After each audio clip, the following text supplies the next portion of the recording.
老子当男人是吧？我想喝水，喝水。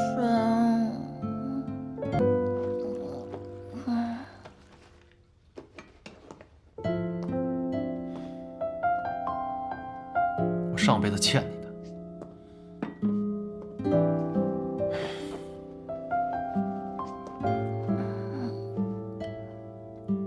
张嘴，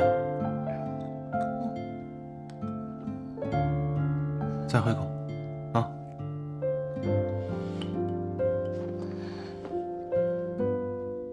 我们再喝一杯好不好？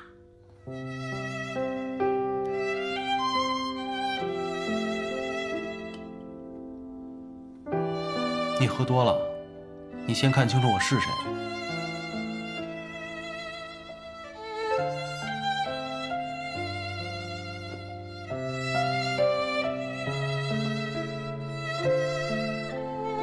我没有喝多，就是为了帮你才去喝酒的。帮我？好，我是徐光耀，你要怎么帮我？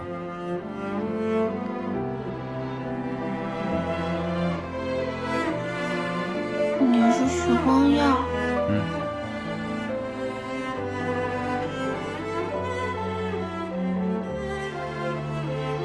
笨蛋！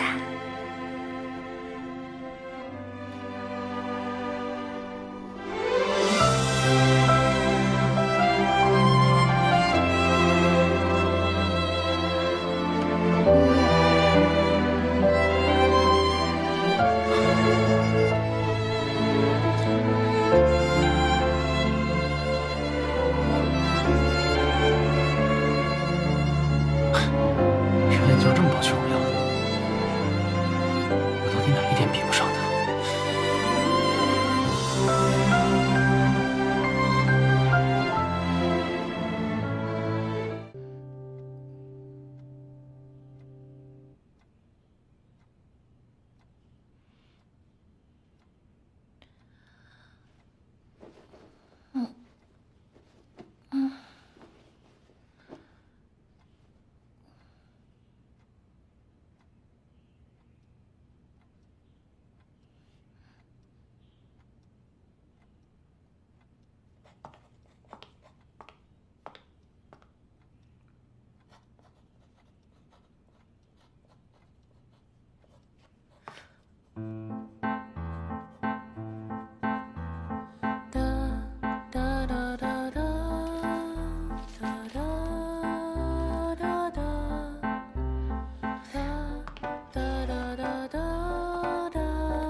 你怎么在这儿啊？这是我的办公室，我为什么不能在？那我怎么会在这里啊？笨蛋！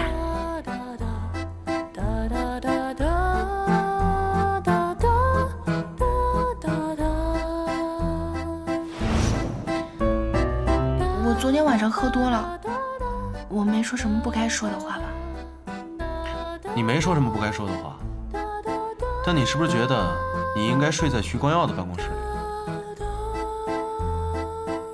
你这话什么意思？没什么意思。你是他的秘书，而且昨天晚上又是陪他去应酬的，你喝多了躺在他的办公室里，理所应当的。一大早的干嘛说话这么阴阳怪气的？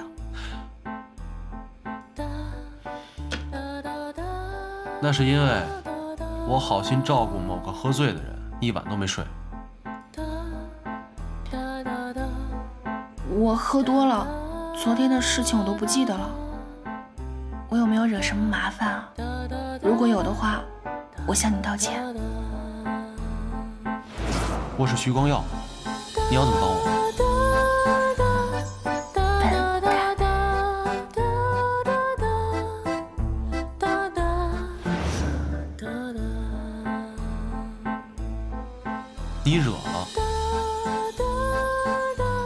谈谭司令就不要把我的话放在心上，反正喝了酒的话也不能当真。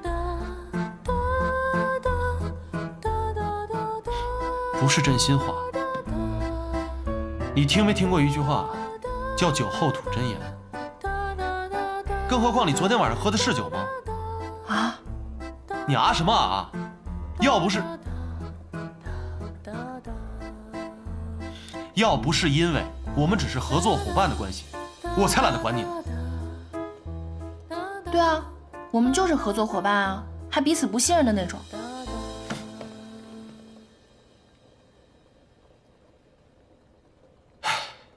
好，你现在就去找你的光耀哥哥啊！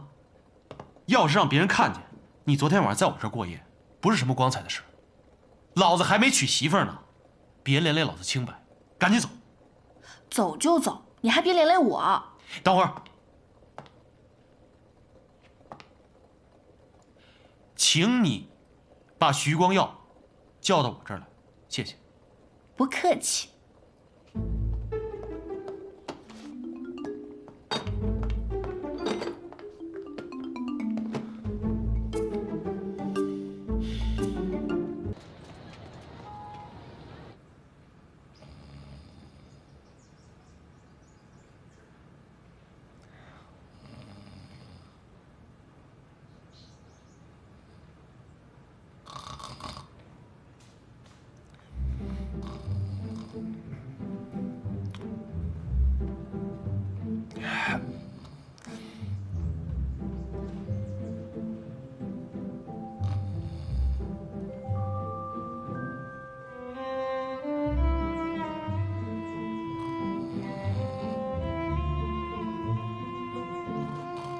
谭司令，谭司令，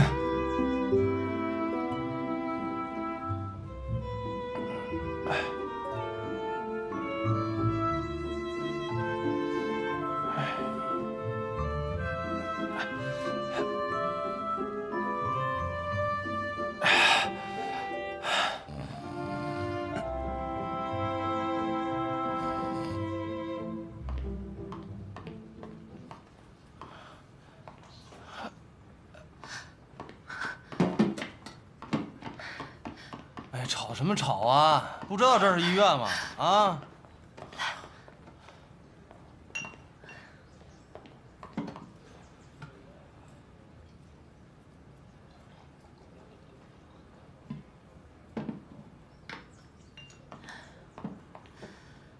你要喝水怎么不喊呢？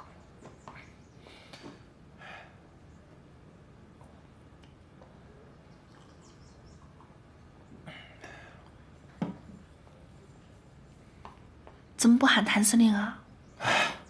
没事，医生说我要多活动活动，这样才好得快。哪有刚做完手术就下床运动的呀？这要是扯到伤口怎么办？早知道我就不回去了。没事。哎呀，这谁一大清早，不知道这是医院吗？哎，给我们送早餐来了，有没有生煎包啊？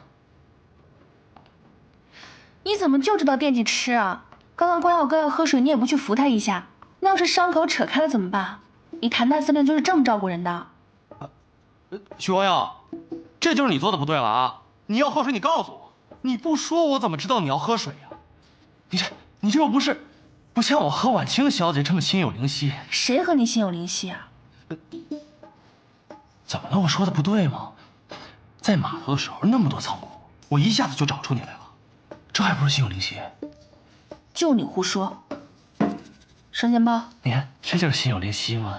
今天徐成来我家拿换洗的衣服，说你又是打牌又是逼着他给你买生煎包。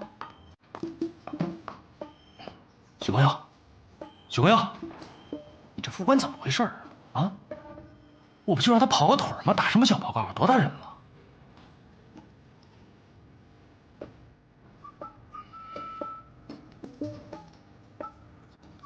那个，这怎么打开呀？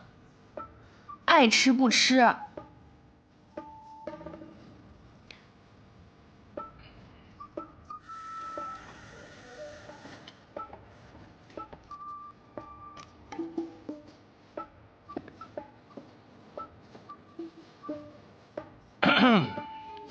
你今天先回去吧，我来替你。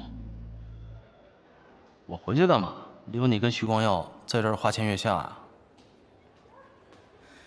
你别忘了你答应徐督军的，你只剩1天的查案时间了，天天在这医院耗着，狗咬吕洞宾，不识好人心。你怕我被他责罚？那恐怕不是责罚这么简单。那我也不想把你一个人留在医院，况且还有徐光耀在。我又不是顾小姐，用不着你时时刻刻惦记着。我怎么时时刻刻惦记着双儿了啊？还有，昨天什么意思啊？什么电话？什么2分钟？那昨天你刚走就打电话过来，还没有时时刻刻惦记着？我没给他打电话。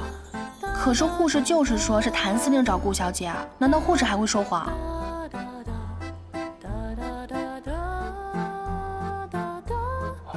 哎，那电话来了以后，是不是小四就来了？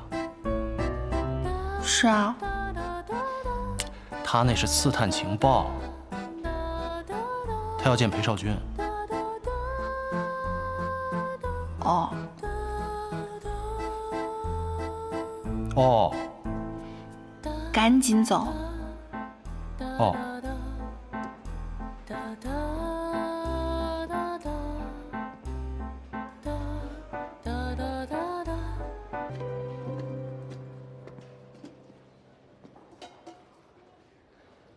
你怎么还没走？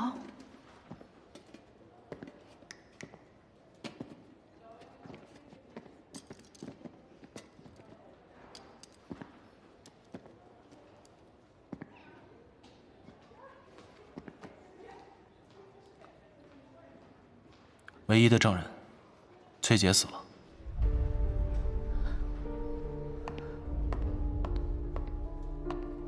什么意思啊？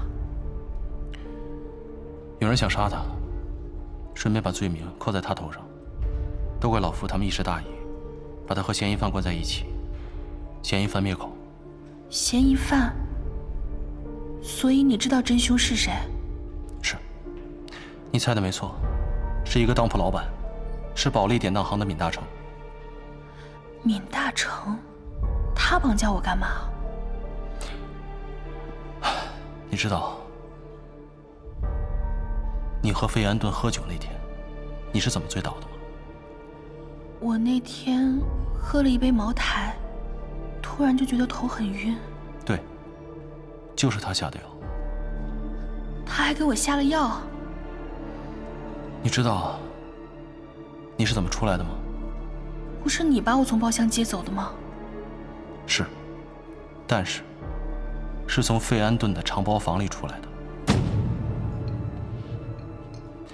不过你放心，还好我到得早，而且费安顿已经醉得不省人事，什么都没发生。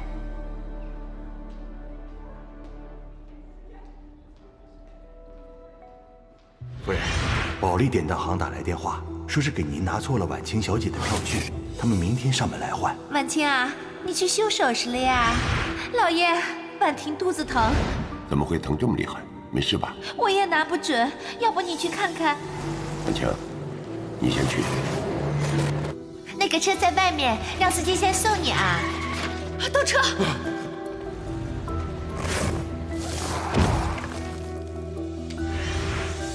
崔姨和婉婷妹妹要是担心光耀哥，怎么不去医院看他？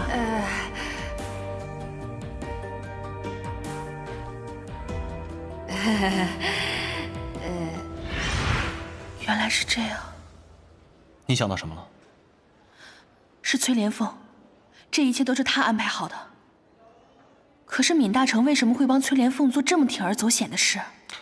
你知道闵大成以前是什么身份吗？10年前，他是罗督军的副官。你哥哥死的时候，他也在码头上。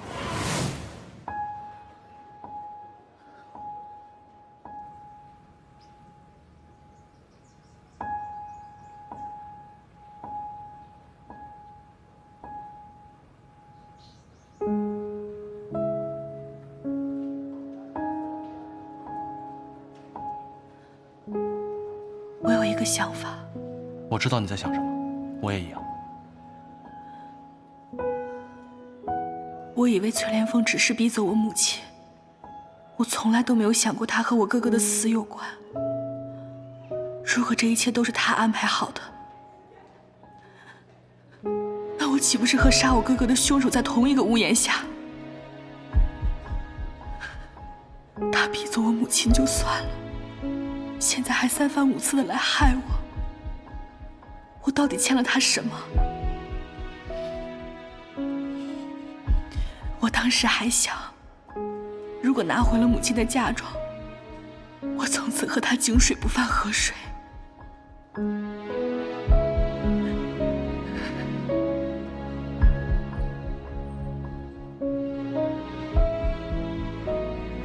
这不是你的错，这人心的险恶，有的时候远远超出我们的想象。如果我哥哥真的是他害死的，那他不仅欠我一个家，他还欠我一条命。他夺走了我所有最重要的东西，我要让他血债血还。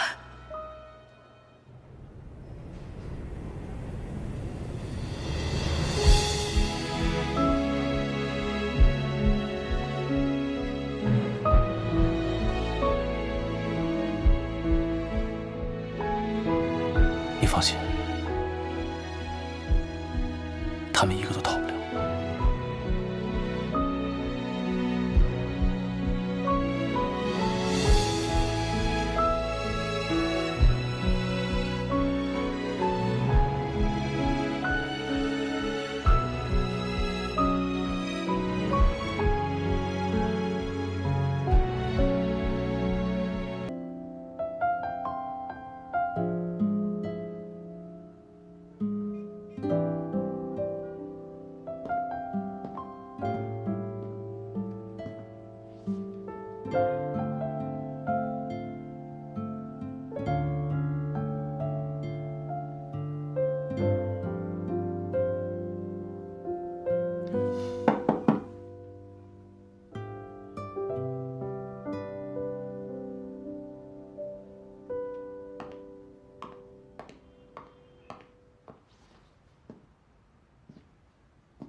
人家都睡着了，你还盯着他看，犯什么花痴啊？吃醋啦？谁吃醋了？我是怕你犯了花痴，耽误正事儿。整天在医院的人还知道有正事？我是来告诉你，期限已经到了，你和崔莲凤之间该清算了。我知道怎么做了。真没想到，穆夫人是如此蛇蝎心肠的人。苏少帅跟我说的时候，我还真不敢相信。知人知面，不知心。幸好婉清没事。是啊，小心。报告，徐少帅，楼上房间有水管爆了，怕是房间会漏水，我们给您换一个房间吧。去吧。是。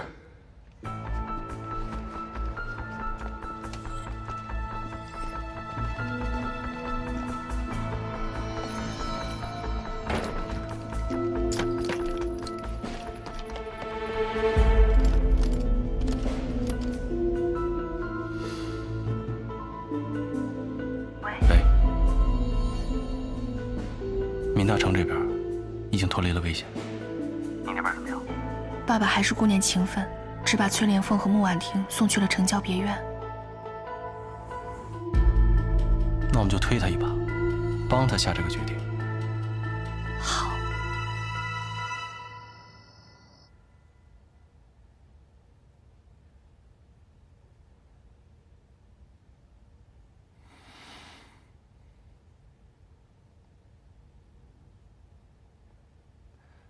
谭司令，醒了？你也早点回去休息吧。我这边有护士就好了。没事儿，我答应过徐督军，在你能活蹦乱跳下床之前，我会亲自守着你。婉清的事，多亏了你的帮忙，我替婉清谢谢你。别跟我说这些。穆小姐已经不拿我当外人了，所以你也别这么客气。看来我不在司令部的这段期间，谭司令跟婉清相处的不错。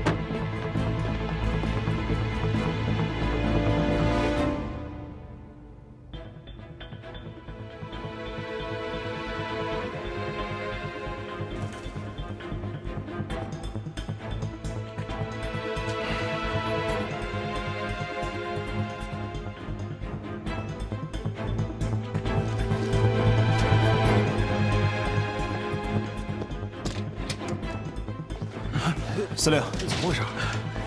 怎么了？2楼着火了，叫人救火。所有人跟我走。是。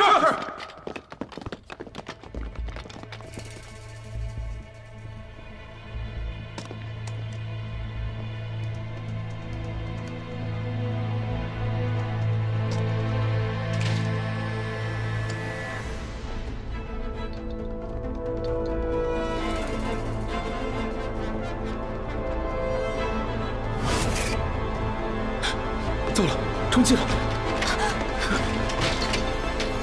别过来！再过来，我杀了他！你要找的人是闵大成吧？别过来！再过来，我真的杀了他！他可是徐督军的公子，你确定要这么做吗？把枪放下！把枪放下！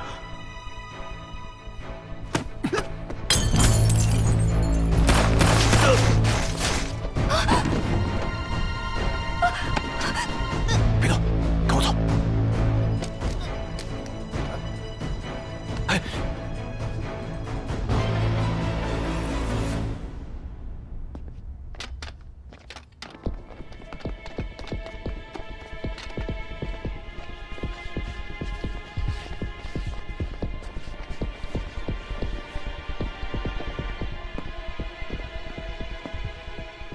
光耀兄，对不住啊。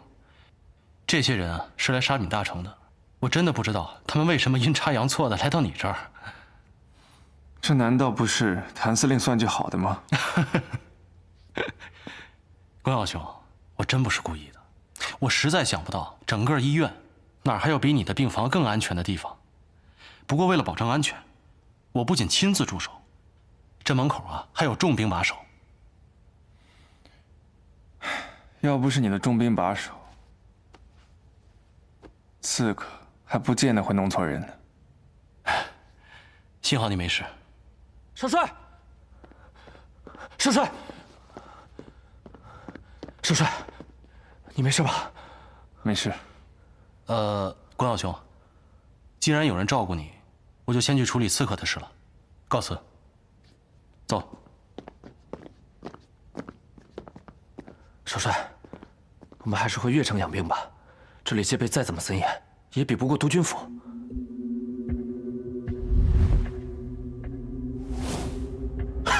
糟了，中计了！没事，不是冲我来的，不必紧张。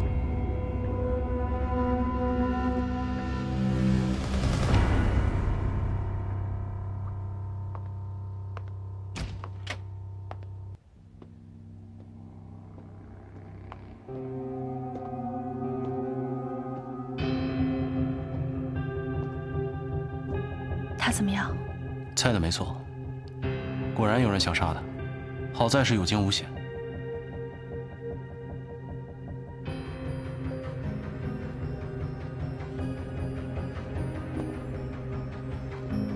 那依你看，是谁指使的？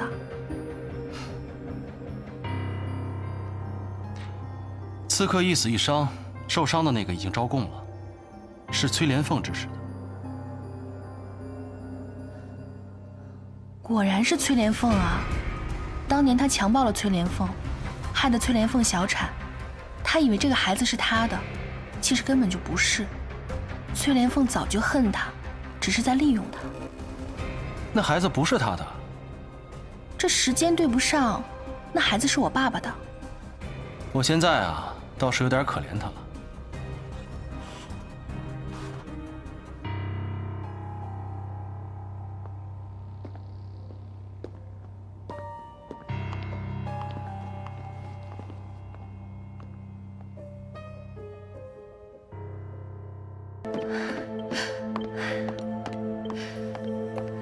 听说闵大成招了。是，他终于承认了，是崔莲凤指使他杀了你哥哥。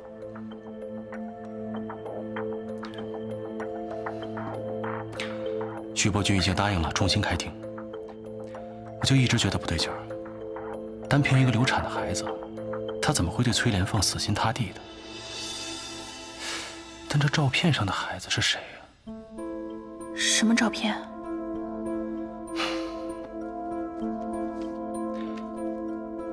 闵大成被抓那天晚上，一直在烧这个照片，幸好谭司反应快，留了一版。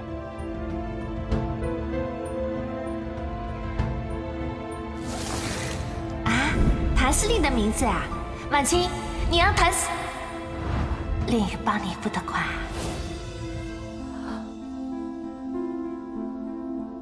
怎么了？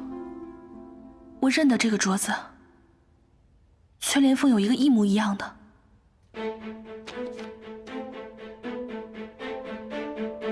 如果说这个照片上的女人是崔莲凤的话，那这孩子是……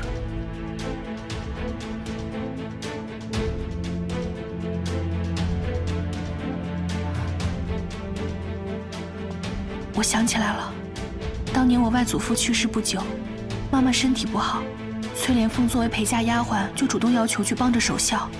她刚回去没多久，就是清明节，母亲受了风寒，父亲便一个人去祭扫。也就是在这个期间，他们有了私情。穆婉婷就是在这一年出生的。果然，这个才是他们两个人之间真正的秘密。我们得好好查一下穆婉婷的身世。可是过了这么久，还能找到证据吗？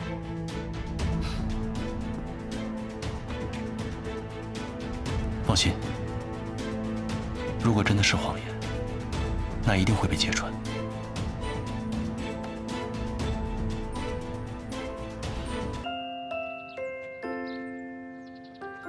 谭司令，这次多亏了你，要不是你，我哥的事情未必沉冤得雪。妈妈在天之灵一定会高兴的。哦，对了，你跟你妈妈肯定有很多话要说，我就不进去了。也好，那你在门口等我。放心，你一出来就能看见我。那你的功劳，我和妈妈说。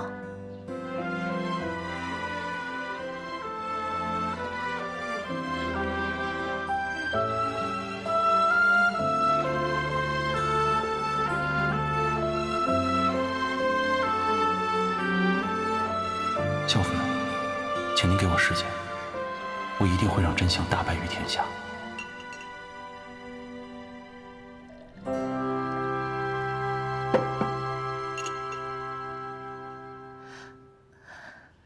您知道我来了。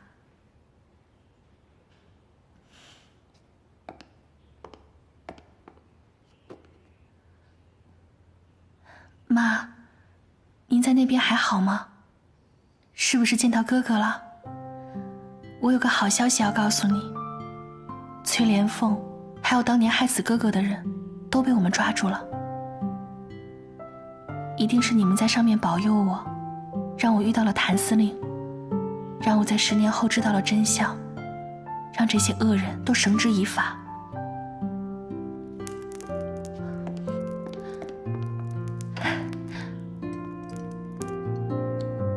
都说这灯花炸裂是吉兆，妈，您是不是也很开心？妈，谭司令这个人吧，我也说不上他哪里好，但是有他在，我心里总是特别踏实。我喜欢他，但是我们两个总是忽近忽远的，我也不知道他喜不喜欢我。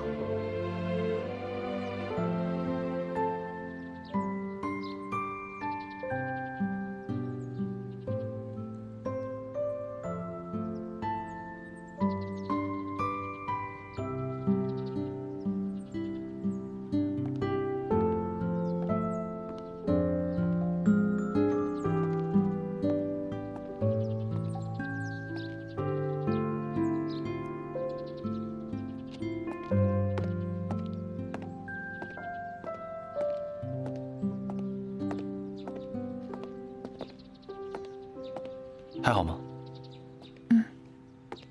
你猜刚刚发生了什么？什么？我和妈妈说崔莲凤的事情，灯花突然一下就炸裂了。你说妈妈是不是也很高兴？这是不是吉兆？啊，当然是吉兆。我还和她说，有你在，我过得很好，让她不用担心。走吧，我回去还有点事要办。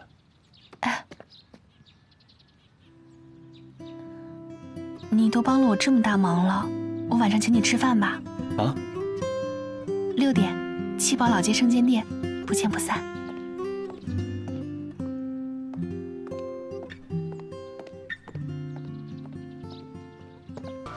拿好，谢谢。真行。哎，坐好啊。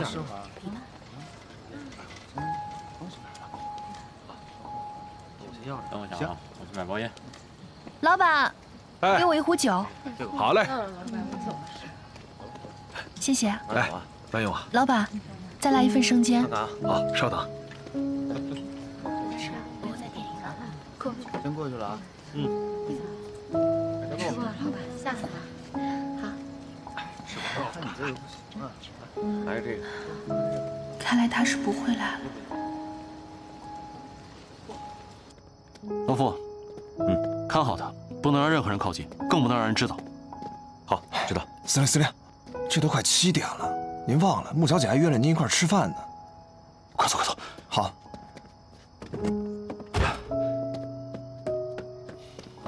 快点！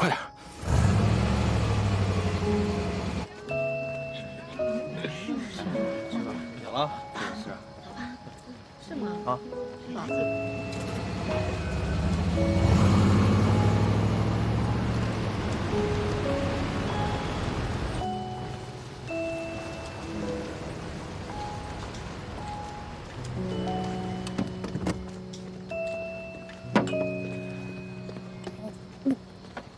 这里有人了。是我，谭玄林，你让我来的。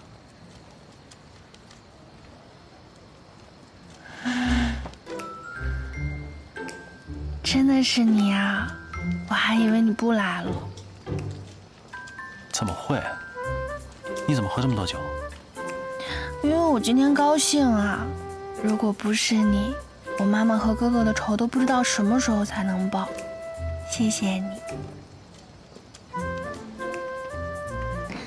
来，我敬你。哎，走，你喝多了，回家啊。没醉。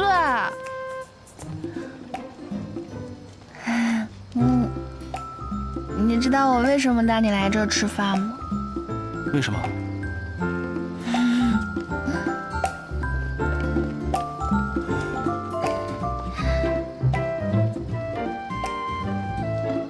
因为这是我最爱的生煎包铺子，小时候妈妈总带我和哥哥来，这是我们3个人的秘密基地。但现在他们都不在了，就没有人陪我了。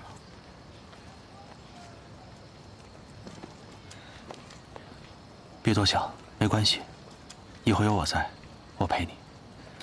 你还说陪我，你都迟到了。对不起，我是有事耽搁了。以后不会了，对不起。那我要罚你，罚我什么？罚你陪我去看上海最美的夜景。现在？太晚了，我送你回家好吗？儿子，开车，我们去蛇山。这么晚了，去蛇山干什么？去看上海最美的夜景啊！山上冷，我们回家好不好？不回。婉清，别闹了，听话。这车是我的，你得听我的。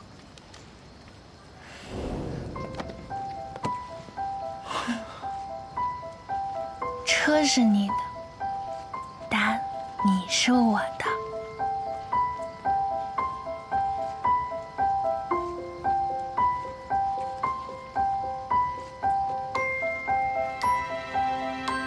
朋友。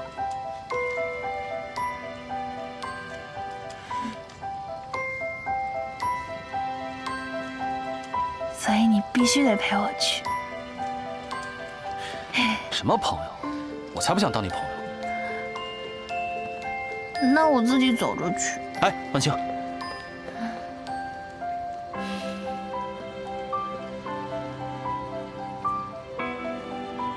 好，我陪你去。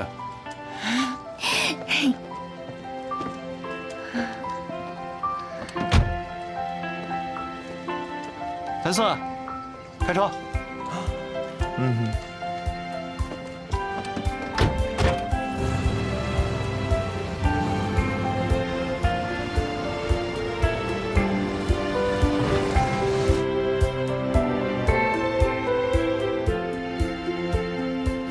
还是睡着了可爱些。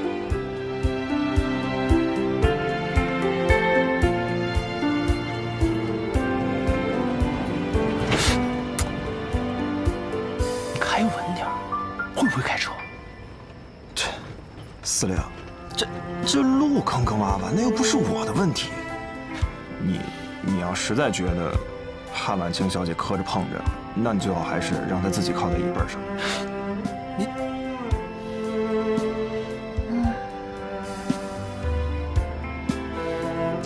行，你开慢点啊。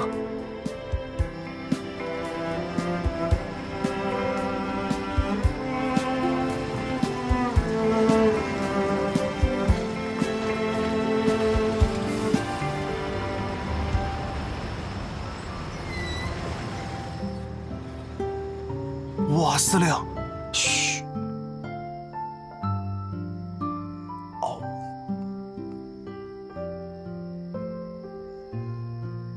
哎，婉清。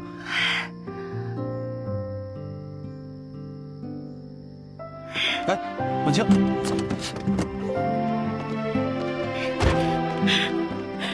我们慢点儿。我们到了。你看，上海都在这儿了。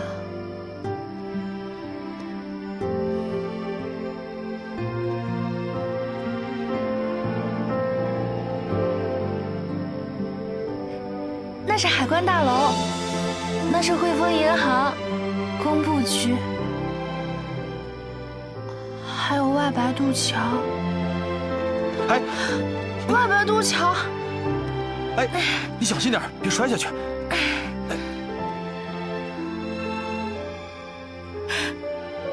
外白渡桥。上海。这里就是我的家，上海，我回来了！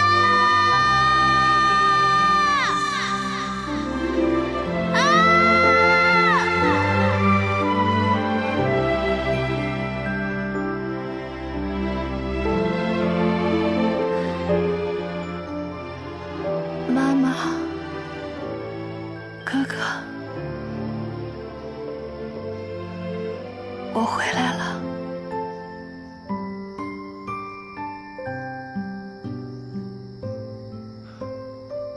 婉清，你看啊，这上海都是我的地盘。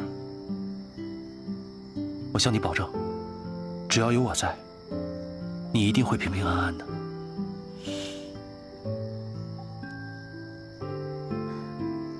谢谢你。谢我干什么？我2次喝醉酒，都是你陪着我。那，你这一次不会又把我当成徐光耀了吧？又？我什么时候把你当成徐光耀了？你看你都忘记了，上次你被人下了药，喝醉的时候迷迷糊糊的，都不知道自己干了什么。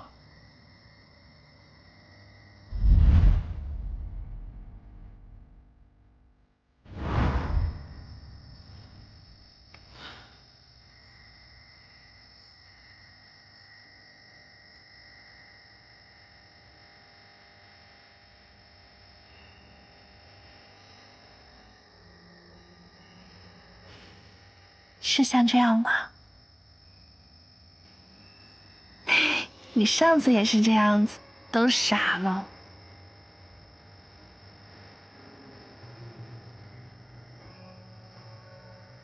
我就知道你是知道的。你说。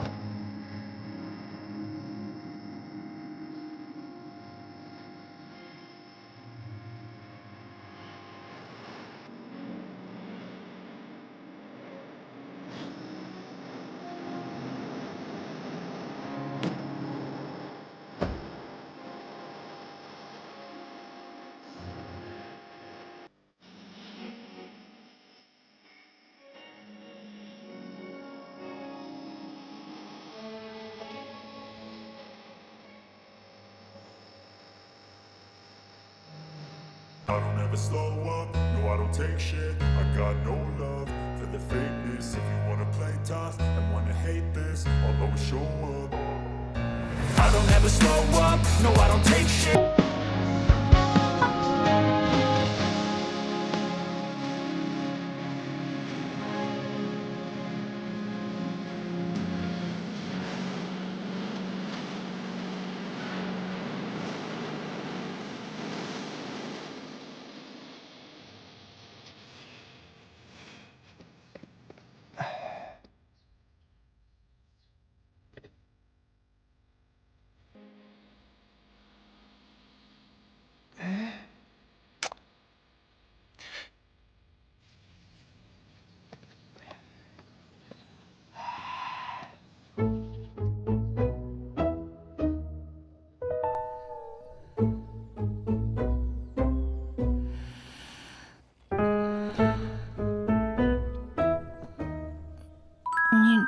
这样坐了一夜啊？我可不敢睡，万一睡着了，被占便宜怎么办？占了便宜就想走啊？谁占你便宜啊？那昨天晚上我们都当着全上海的面儿亲了，想反悔啊？那你想干嘛？一辈子陪你吃生煎，看夜景，怎么样？那我们现在就是那种关系啦。哪种关系啊？就是一起吃饭、一起睡觉的关系呗。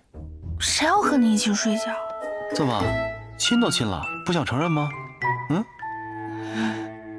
那你去我家向我爸爸提亲好不好？只要爸爸同意了，我们就能在一起了。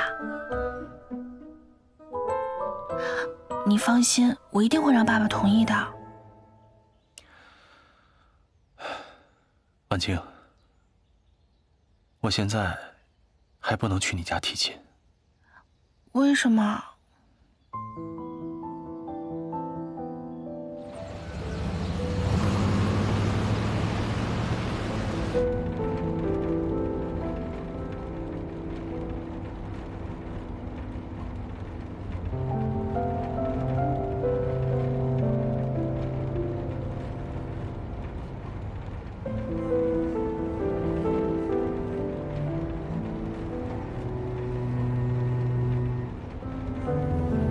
生气了？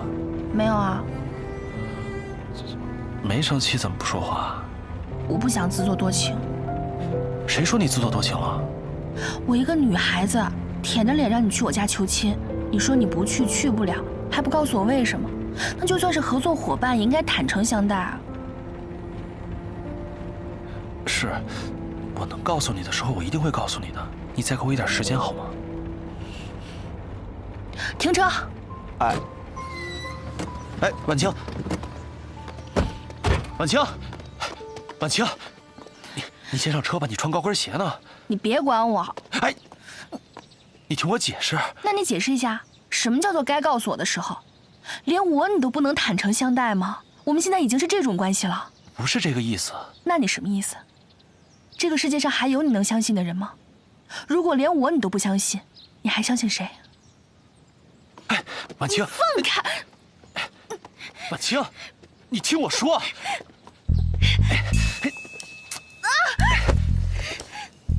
放开！放下来！上车。婉清，你听我解释啊。你仔细想想，我瞒的你哪件事儿，哪个不是为了你好？啊！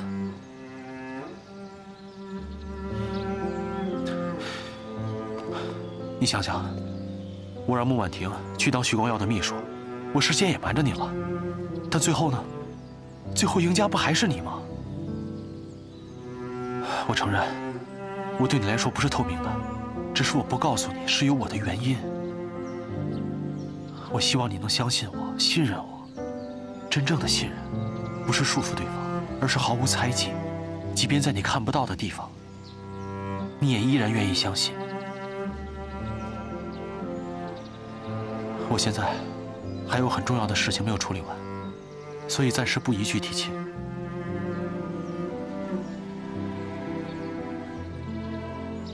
但是我心里早就认定你了。我们漂泊10年才遇到彼此，我真的很珍惜。所以，能不能再给我点时间？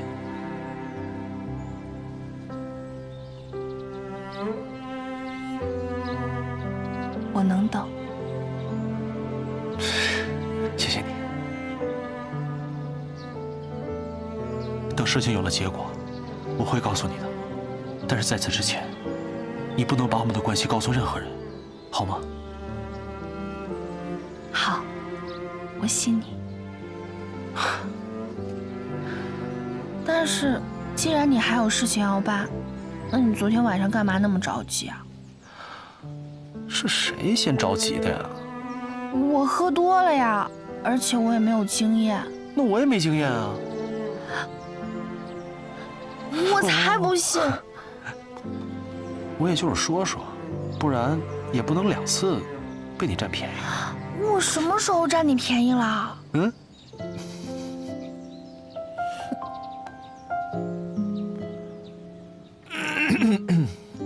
好，上车吧。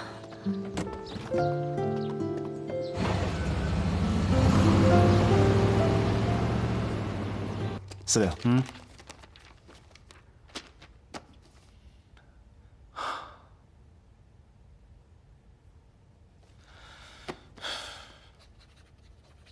行，去吧。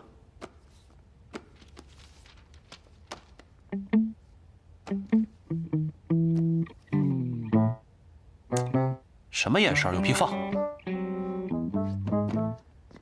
司令，你跟穆小姐是真的吗？废话，当然真的。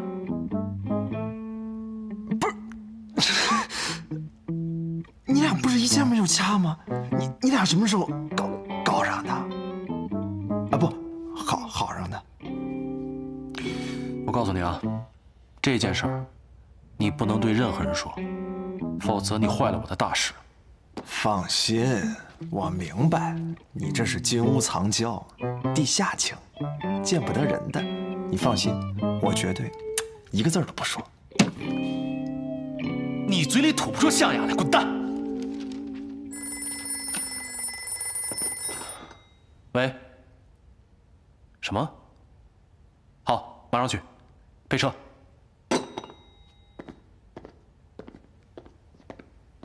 司令，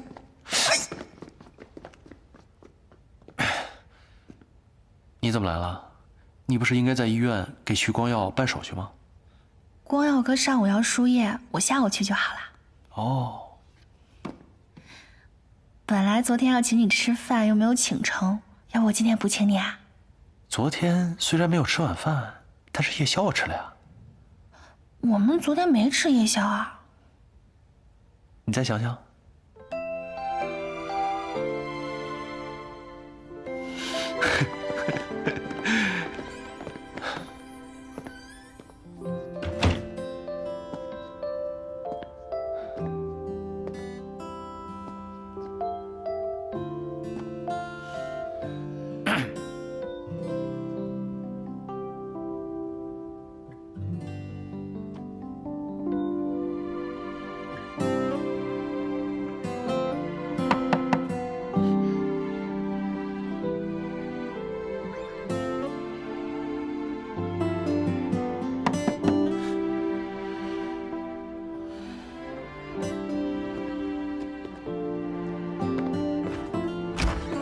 下边等着吧。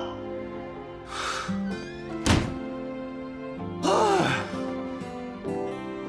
婉清，我得走了，你乖乖等我，好吗？嗯。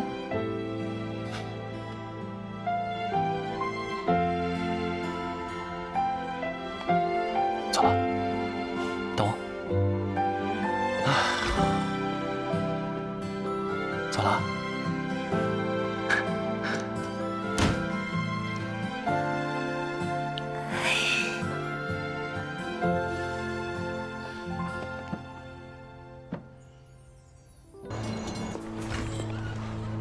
谭司令，这是您要的东西。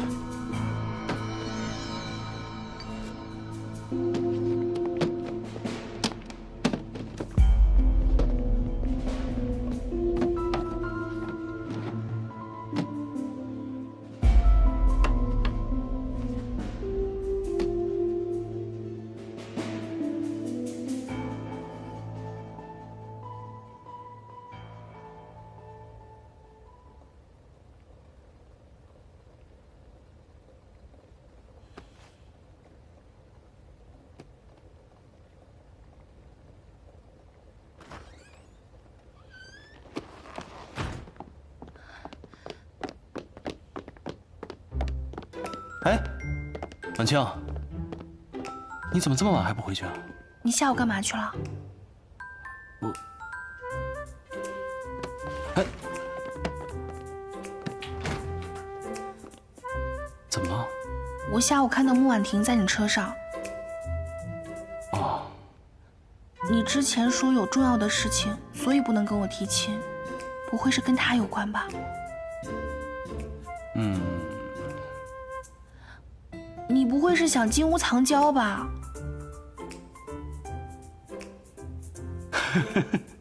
你笑什么？我又不傻，我藏谁也不能藏他呀。那你还想藏谁？哎，不是，动动脑子，我都有你了，我怎么还会喜欢其他女人呢？吃什么醋啊？那我也是个女人啊，我也会吃醋的。你至少告诉我。你是不是有什么事情瞒着我？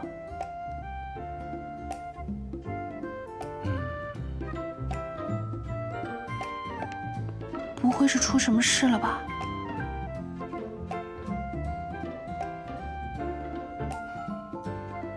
来，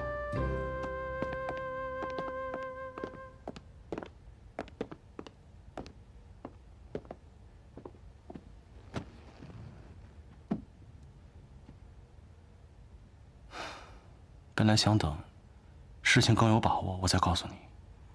但既然你看见了，我如果不说，你可能会乱想。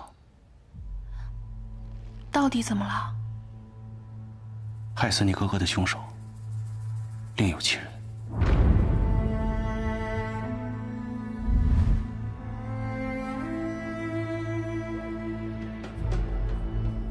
10年前，徐伯钧与罗督军争夺上海的控制权。罗督军因为辎重被劫了，他想退守穆家码头运送弹药，但是穆家一直与徐伯钧交好，所以不肯借码头给他用。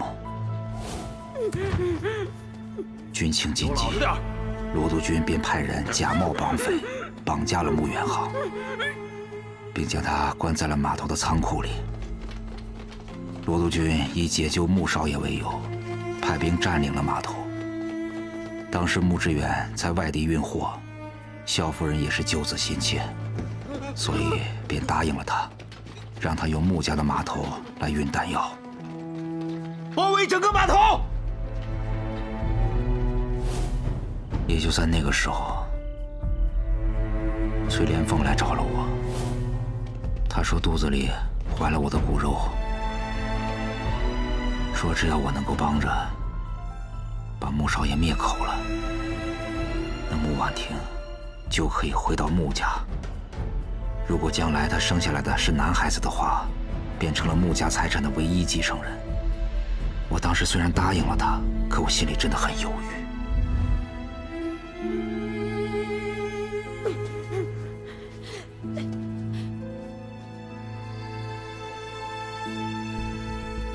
谁知道，没等我下手，徐伯钧就动用火炮，开始轰炸码头了。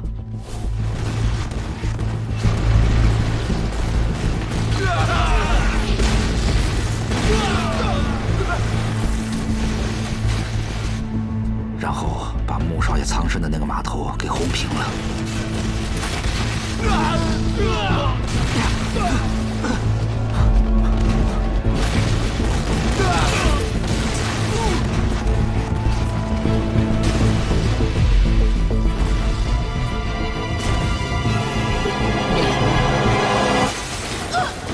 穆少爷也当场身亡了。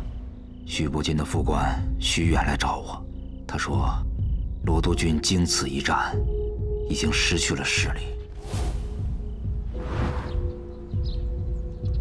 罗督军现在大势已去，只要你一口咬定穆远航的死就是他罗督军所为，我们徐督军一定会保你荣华富贵。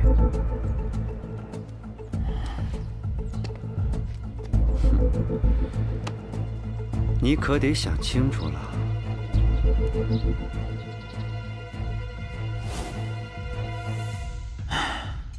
我当时昏了头，也没有别的办法，所以就答应了。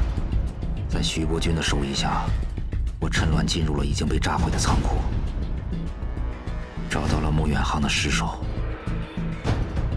并且在他的胸口又补了2枪。而且我把他的手表向后拨了2个小时。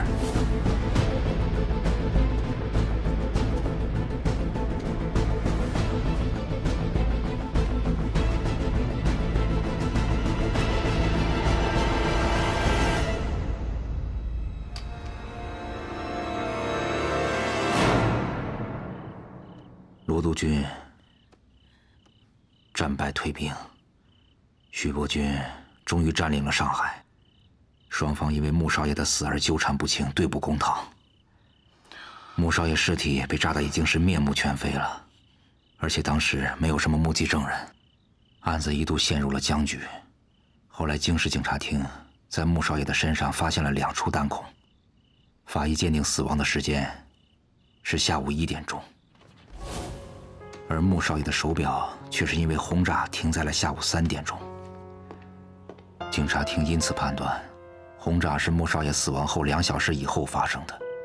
最后这件案子被判为罗督军撕票在先，徐伯钧轰炸码头在后。罗督军也因为撕票杀人而罪名得到了落实，失去了他在北京政府的所有头衔，而他的官职也都被徐伯钧给代替了。徐伯钧也知道，如果你母亲帮助罗督军运来了弹药，那胜负就变得未尝可知了。成王败寇，一念之差，所以他抓住罗督军弹尽粮绝的机会，选择了舍弃你哥哥的性命。婉清，我这儿虽然还有一个证物，但是我们今天不看了。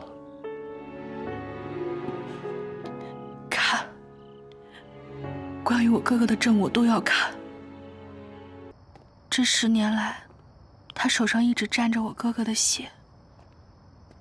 他是怎么做到和我爸爸做朋友的？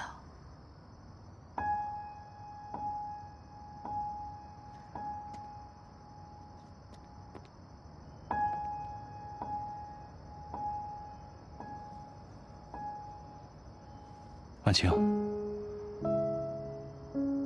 在徐伯君眼里，所有人都是可以被利用的棋子。他跟你爸爸交好，只不过是贪图穆家的财力。他就是个畜生。我知道这件事情对你影响很大，我才一直犹豫要不要告诉你。谢谢你，如果不是你，我都不会知道真相。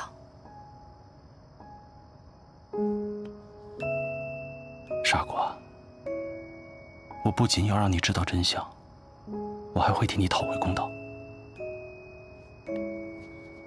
可他是徐伯君啊，你这是鸡蛋碰石头。我哪一场仗不是险中求胜？这一次谁输谁赢还不一定呢吧？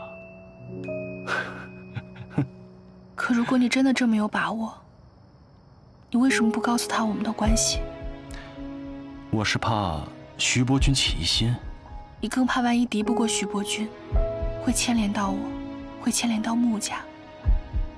如果赢了，你就正式向我家提亲；如果输了，你就一个人承担，让我全身而退。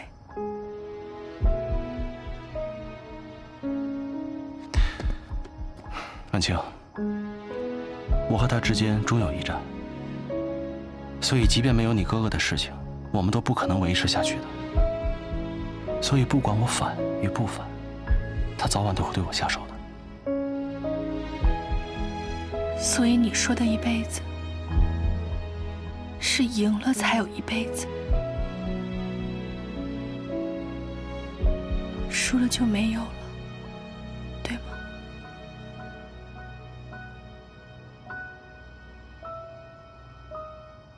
我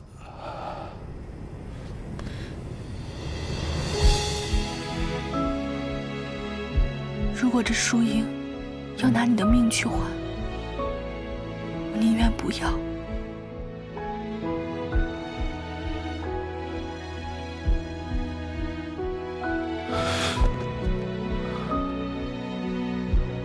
傻瓜，你放心，我一定会扳倒徐伯君，我也一定会向穆家提亲，说好了一辈子，一天都不会少，啊！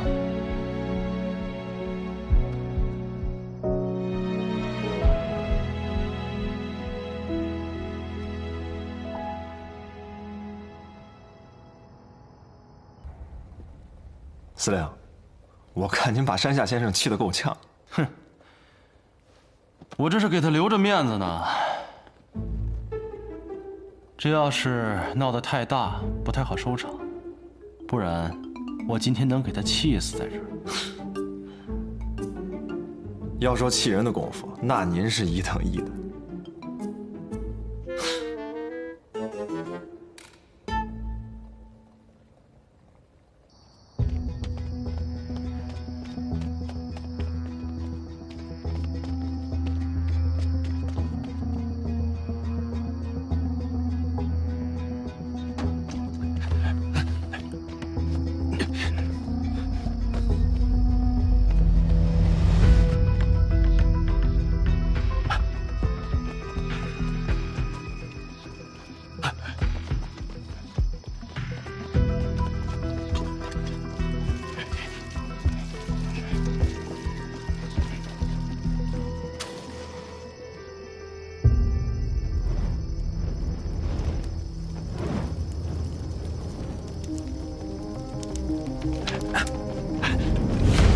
不许动！抓住他，抓起来！放我们走！否则我就开枪了！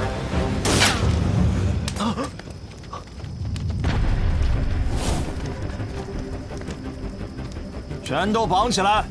是。老实点！你们还不救火吗？这些棉纱很快就会烧起来，把木匠沙场烧成废墟。你们留在这里，也要一起陪着。死了可他妈的！做什么春秋大梦？你也不看看，火都快灭了。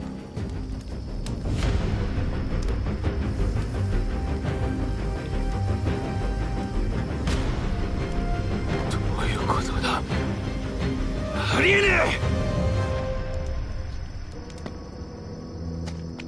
司令知道你们憋着坏，就等着你们来呢。带走，走。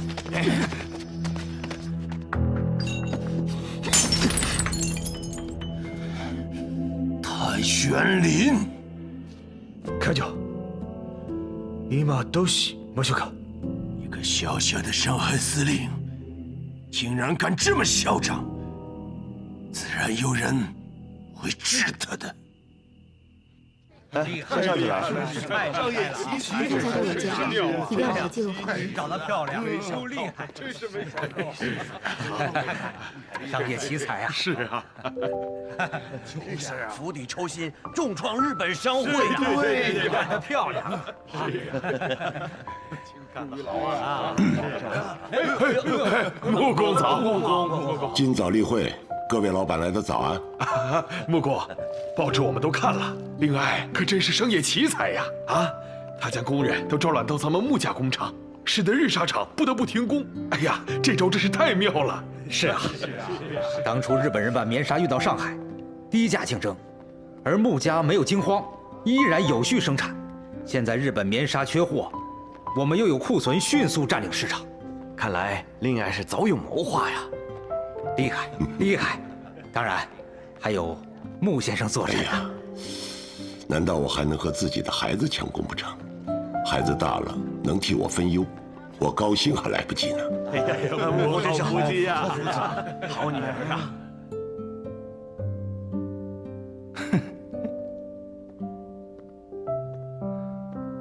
唉，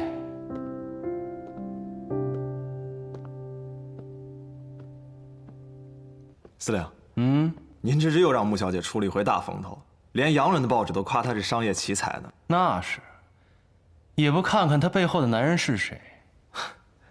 哎，这穆小姐还真是不一般啊！一个女孩子家能看出这么多门道来。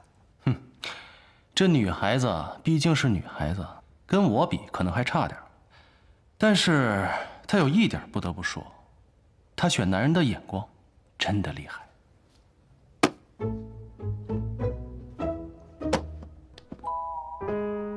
哎，什么意思啊？不懂规矩。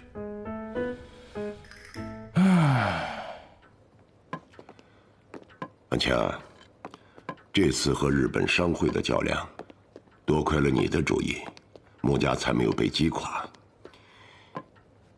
你有经商之才，爸爸很是欣慰。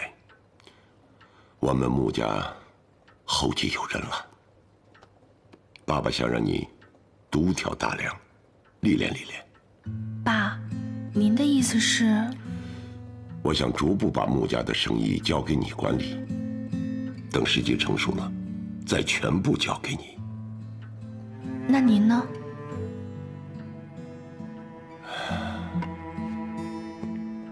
家里发生变故以来，爸爸的身体一直不济，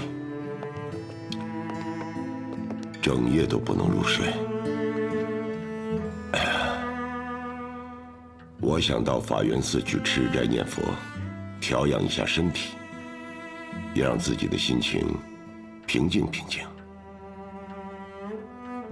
你是经商之才，爸爸看得出来，尤其是这次和日本商会的较量中，你目光如炬，胸有韬略，把穆家交给你，爸爸放心。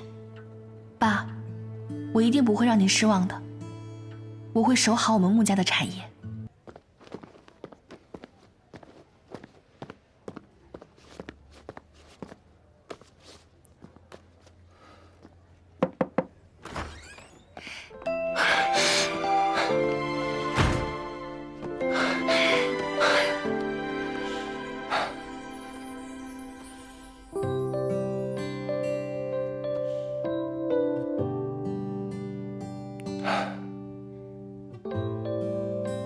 已经分开6天10个小时了，我想死你了。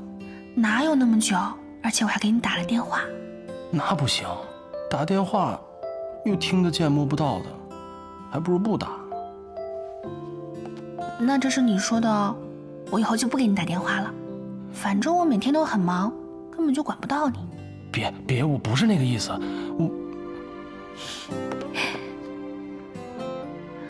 我开玩笑的，我巴不得天天都见到你。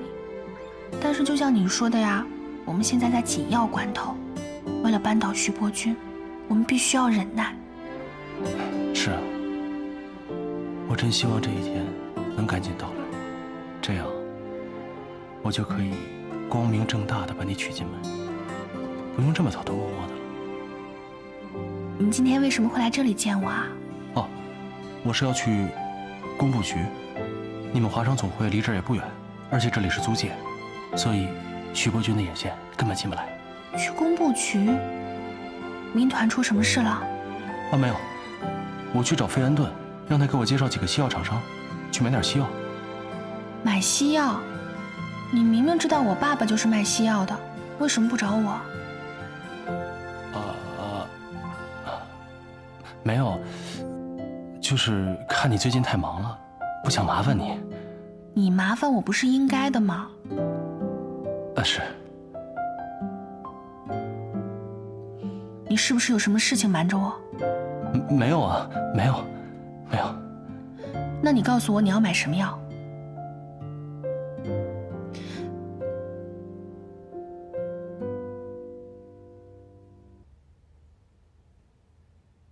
阿司匹林和奎宁。阿司匹林和奎宁，这2种药都是管制药品，而且是前线作战部队常用的。你要给谁买啊？一个朋友。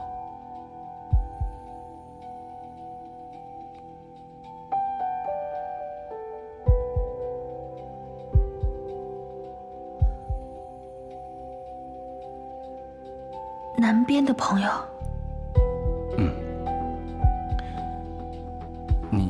你怎么猜到的？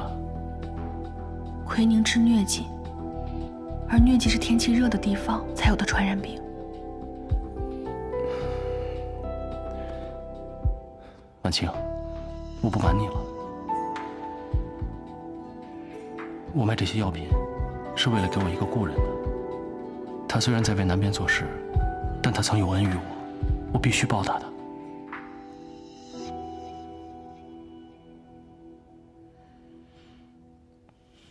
有恩必须要报，这个药我来帮你买。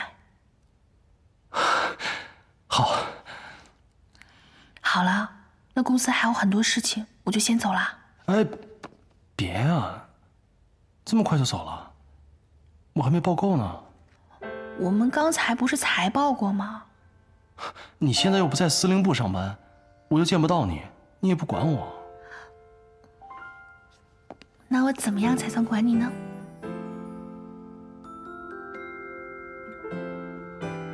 那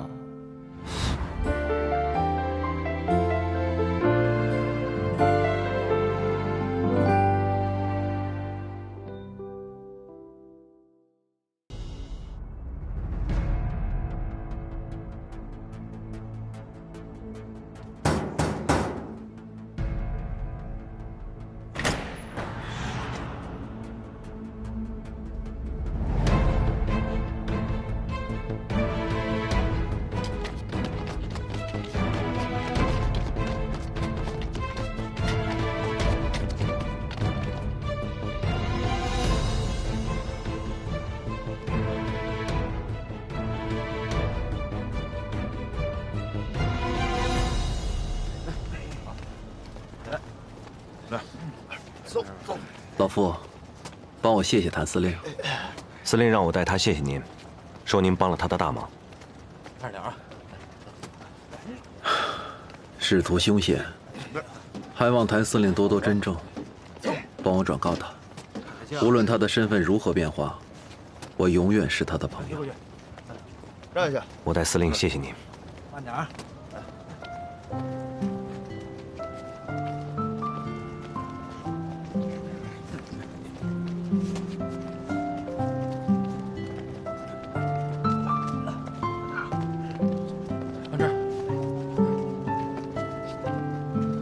走，回商会。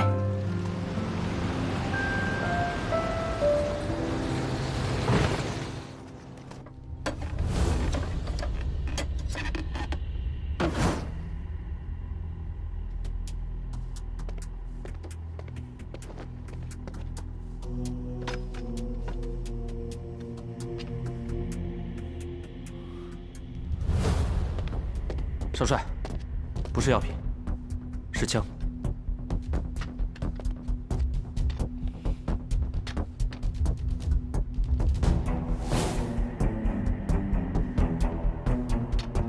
天津机器局隶属于裴督军，专供于裴家军队。他们的枪为什么在你这儿？既然知道是裴家的产业，那您管的是不是太宽了？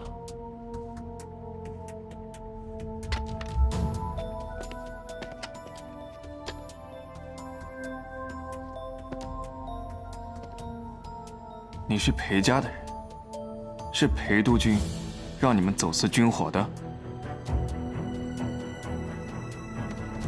你们要把军火卖给谁？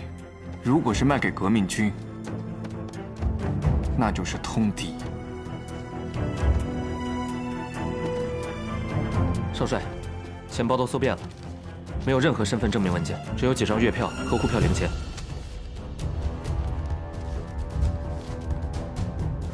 你做了假身份、假简历，并且把你的月票换成了银元和沪票，为的就是方便能够在上海使用。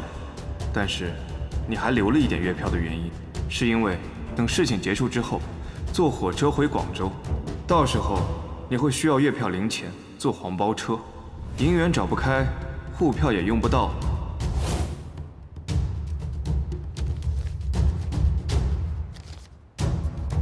你们往返于上海和天津，留着月票做什么？我有理由怀疑，你们去过广州。如果你不把原因交代清楚，那我就只好把你们关起来慢慢查。到时候查出什么，连累了你们裴督军，你自己看着办。徐少帅，我能和您单独谈谈吗？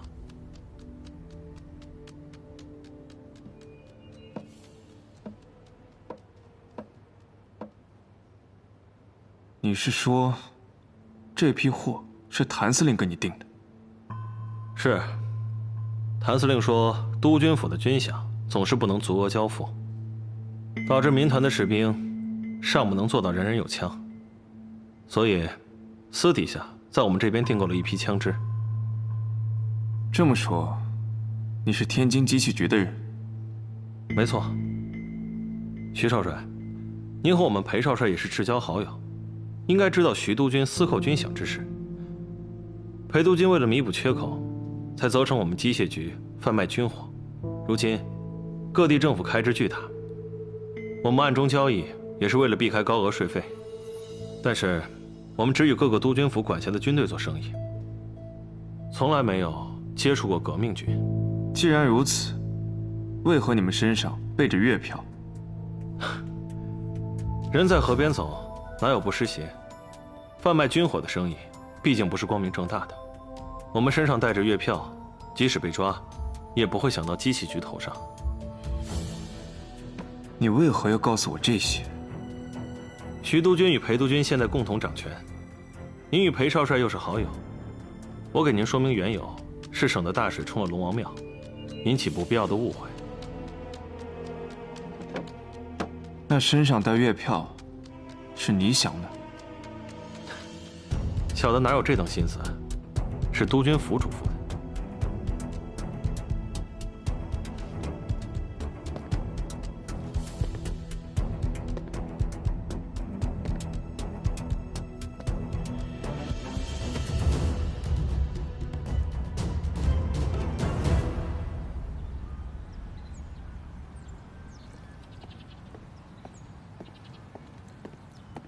督军啊，查的怎么样了？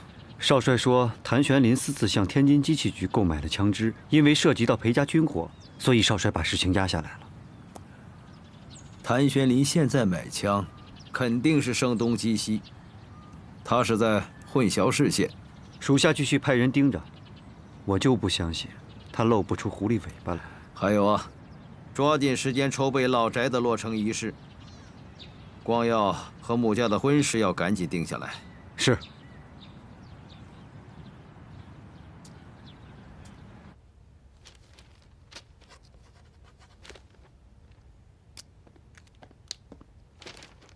司令，这是徐督办交给你的。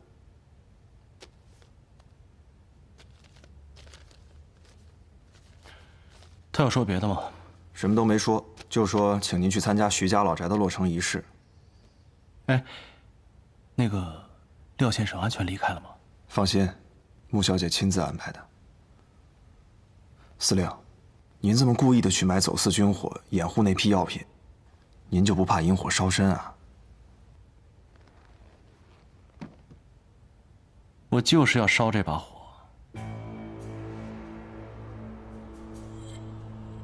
前段时间，有个人给我介绍了一批走私军火的人，我去跟他们谈生意的时候，偶尔发现，这帮人身上也有月票。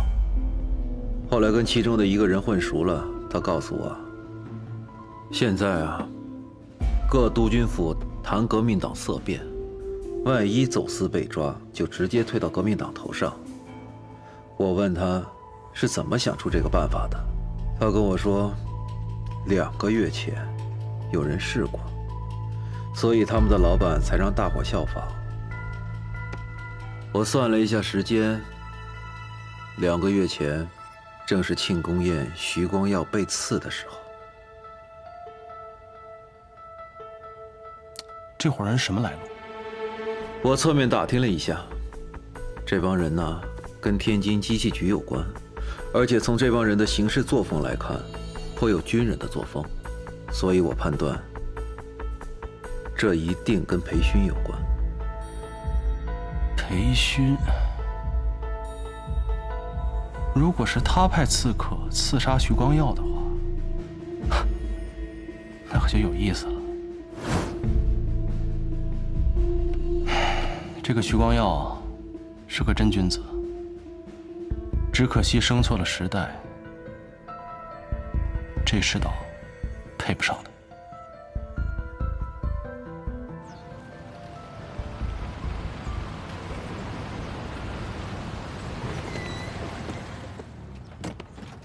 督军，哦，你怎么站在这里啊？也不怕着凉啊？父亲舟车劳顿，儿子当然应该出来迎接。知道你孝顺啊。谭玄林是否通敌一案，你就不用再查了，我派别人去查。是儿子办事不力，请父亲责罚。哎呀，责罚倒不必了，不过这次还有更重要的事情要征求你的同意。父亲有什么事需要征求儿子的同意？我先看看啊。这几块太湖石都是从宜兴新运过来的，池塘的水也都疏浚了，引了黄浦江的活水进来，养了您最喜欢的睡莲，还有锦鲤。鱼戏莲叶间，倒也不失为一景。看起来费了不少心思啊，修得不错。父亲喜欢就好。对了，父亲，有什么事需要和儿子商量吗？来，咱们坐下再说。好啊。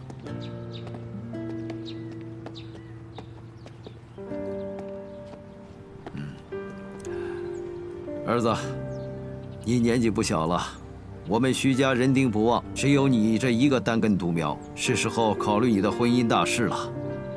父亲怎么会突然想起我的婚姻大事？现在南边战局未定，我确实没有心思考虑这个。你没心思，那就由我替你考虑。父亲，你觉得婉清这个姑娘怎么样？父亲，是想向穆家提亲吗？我跟穆公早有联姻之意，现在穆公将产业交给婉清，婉清一个女孩子独立支撑家业颇为不易。如果有督军府做靠山，对她对我们都有好处。不过，不知道你是否对她有意，所以想来问问你的想法。婉清秀外慧中，又与我是青梅竹马，我自然是喜欢。不过什么？不过我私下有跟她表达过好感，但他没有给我回应。哈哈，儿子，这婚姻大事向来都是父母之命，媒妁之言，哪有私相授受的道理？况且婉清是千金小姐，不是平民百姓家的野丫头，你这样私下示好，太过于轻浮，应该由家里正式提亲才对。怪不得这几天他对我有点生分，原来是怪我对他唐突了。哈哈，莫急。落成仪式上，我把穆家的所有人都请过来。你的婚事我向穆公提起，你能替婉清不顾生死的去挡枪，我就不相信穆公他会不答应这门亲事。谢谢父亲。哈哈哈。好。环境挺好的。真大啊！多谢多谢啊！好，徐督办，恭喜啊！欢迎欢迎，好，里边请。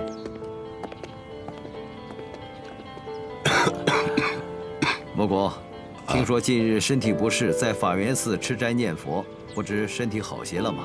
身体倒是无恙，求个安心罢了。只是把这么重的担子甩给了婉清，这孩子辛苦了。是啊，我刚才也看到她了，确实有些闷闷不乐。一个女孩子担这么重的担子，着实是难为她了。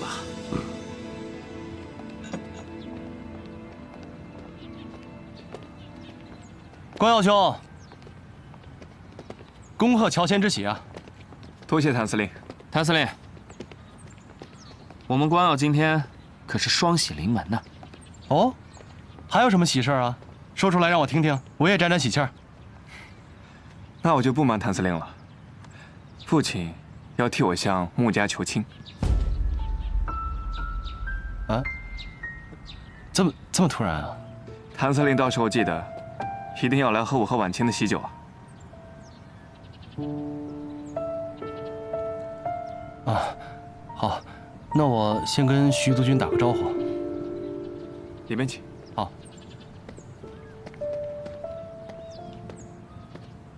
光耀，我早就跟你说过，这个谭司令对婉清小姐不怀好意。别乱说话。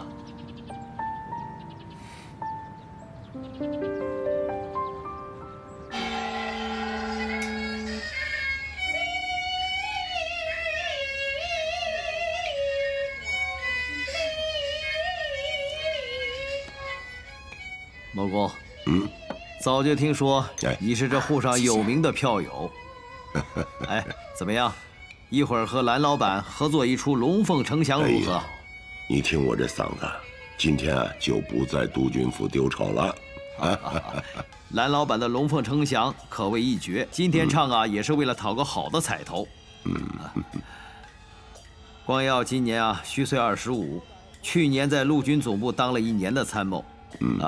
如今在沪上任职，也算是独当一面了。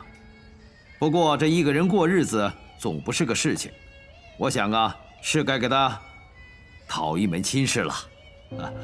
俗话说得好，成家立业，男人嘛，总得有个家，做事才有底气。听督军的意思是，光耀贤侄看上我们家婉清了。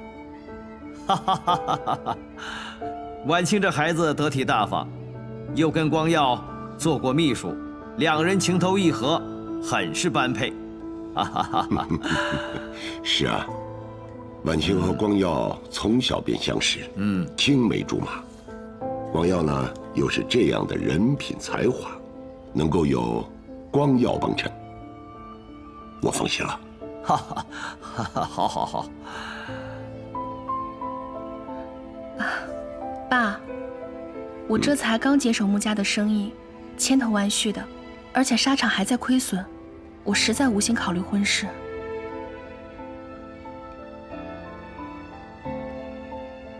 婉清，之前是我唐突了，我不该私下跟你表示的。父亲已经责怪过我了，我向你赔个不是。这么说，婉清，光耀已经提过这件事情了。婉清，这么大的事情，为什么不告诉老爸？婉清啊，他人品大家都看到眼里了，私定终身与理不合。婉清啊，你拒绝光耀是对的，这小子他没规矩，不能让他轻易得手啊！哈哈哈。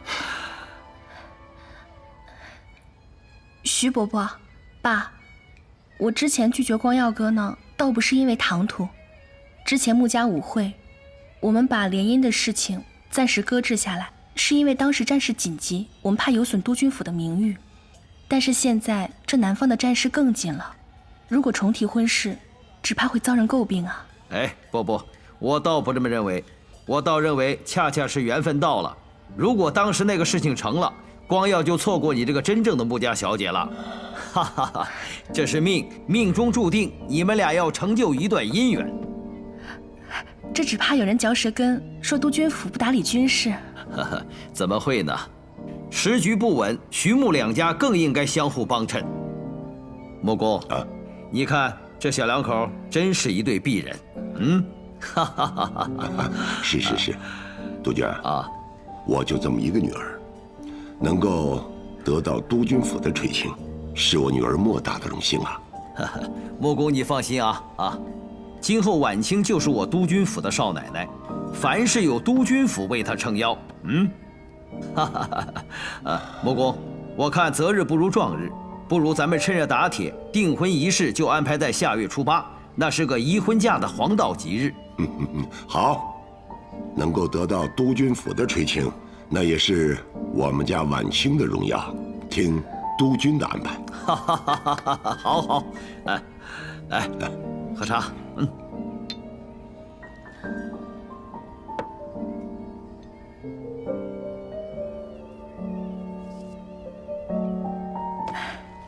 爸，我突然想起公司还有些合同要签，我就先走了。婉清，你不听完郎老板的《龙凤呈祥》了吗？我也不懂戏，你们听，我先告辞了。婉清啊，徐督军啊，公司最近生意颇多，婉清心情不佳，多有不周，还望督军和贤侄多多谅解。我倒是挺喜欢婉清这个爽利的性格啊，是个能干大事的姑娘。光耀啊，娶了这么能干的媳妇儿，你可不要被比下去啊！啊，父亲说的是，儿子自当更加努力。好，走，听戏去。好，请。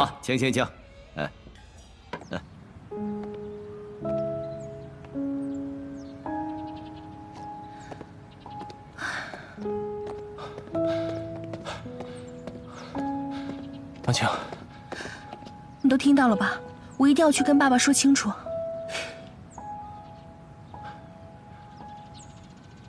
别轻举妄动，我有办法。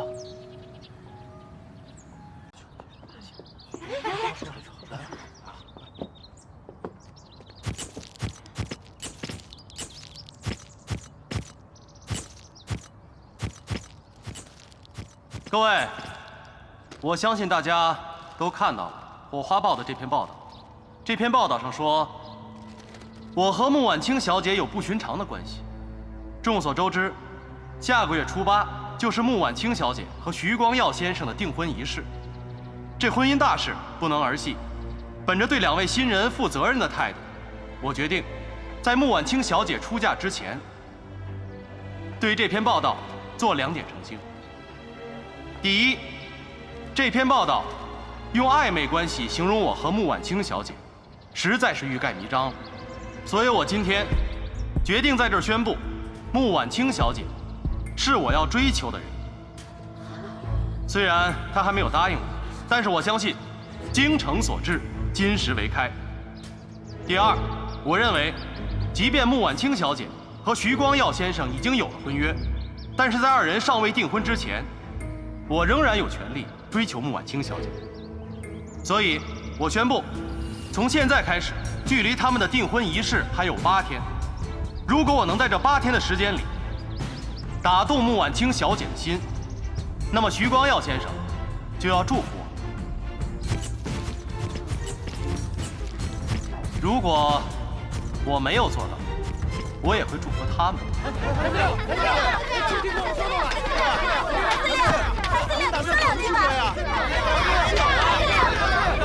什么？裴少君回北京了？那他为什么不跟我说一声？谭小姐，你未免也太不见外了。你和少君是什么关系啊？他回北京，需要和你打招呼？我们两个什么关系？就是我追他，而他一定会被我追上的关系。我还从来没有见过你这么主动的女孩。这某些人吧，也跟个狗皮膏药一样粘着我双姐姐。你说谁是狗皮膏药呢？我男不和女斗，不想和你纠缠。哎，站住！你把裴少君在北京的住址告诉我，我去纠缠他，就不纠缠你，怎么样？怎么这个世界上有你这么脸皮厚的人呢？上赶着还理直气壮了是吧？这样吧，苏少帅，你把裴少君在北京的住址告诉我，我就告诉你双姐姐喜欢在哪买醉。成交。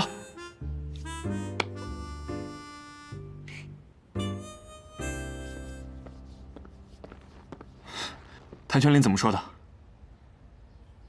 不管他怎么说，我们徐家的声誉受到了极大的损害。父亲，我们不能听风就是雨，这样就让那些嚼舌根的人看笑话了。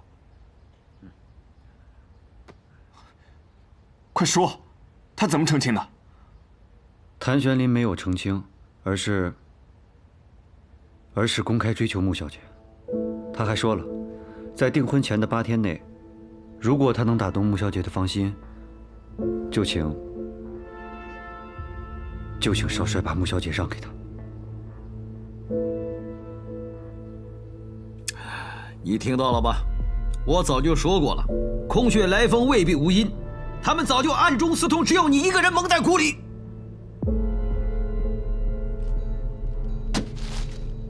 少帅，别叫他，让他去，不撞南墙，他不知道人心险恶。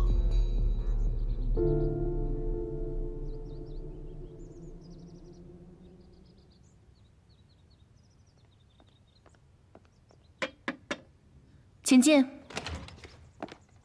穆小姐，门外有人想见您，好像是电影明星顾月霜，请她进来。好，请。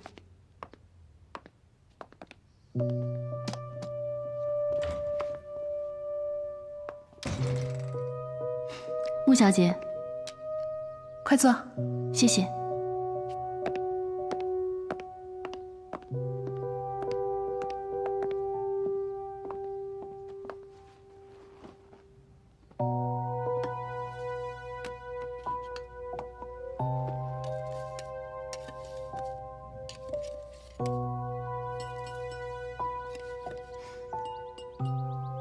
我今天不拍戏，到附近逛逛，路过楼下，上来讨杯茶喝。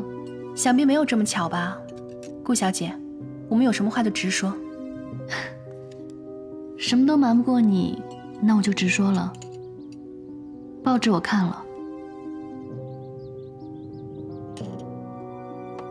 在小叔叔身边那么多年，他一心都扑在军务上，我从来没有见他因为这种事情闹得满城风雨。而且我也想不通，以他现在的处境，公然去抢徐光耀的未婚妻，对他有什么好处？他这么精于算计的人，怎么会做这种事呢？你是想问我和他是不是真的？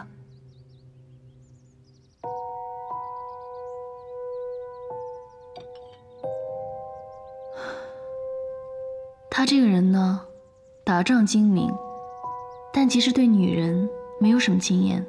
所以穆小姐，我想问你，你该不会是因为不愿意嫁给徐光耀，所以拿我小叔叔当幌子吧？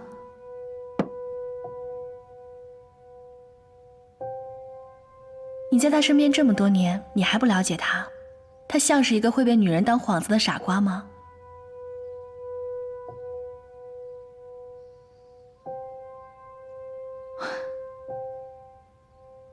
他是我的亲人，也是恩人。我只是觉得这件事情办得那么高调，不像她一贯的性格。来我这儿讨茶喝，也不像是顾小姐的性格啊。顾小姐，有时候关心则乱。所以你的意思是，他为了你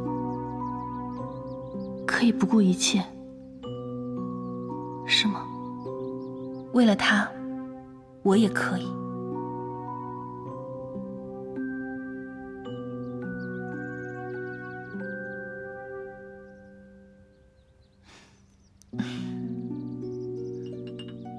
喝茶。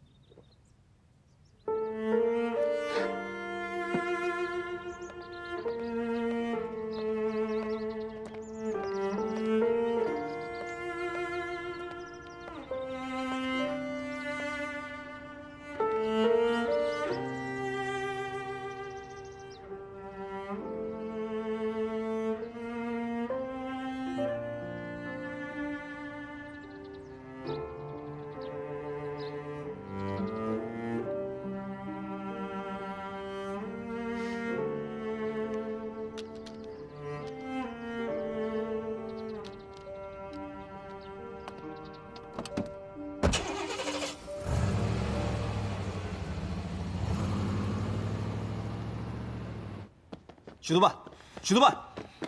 哎，关耀兄，你怎么来了？哎，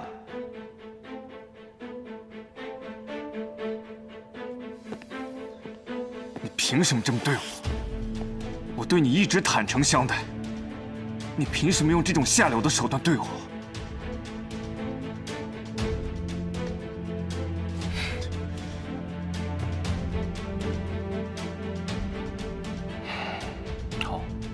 你对我坦诚相待，那我也对你坦诚相待。婉清她不喜欢你，她喜欢的人是我。不可能，不可能。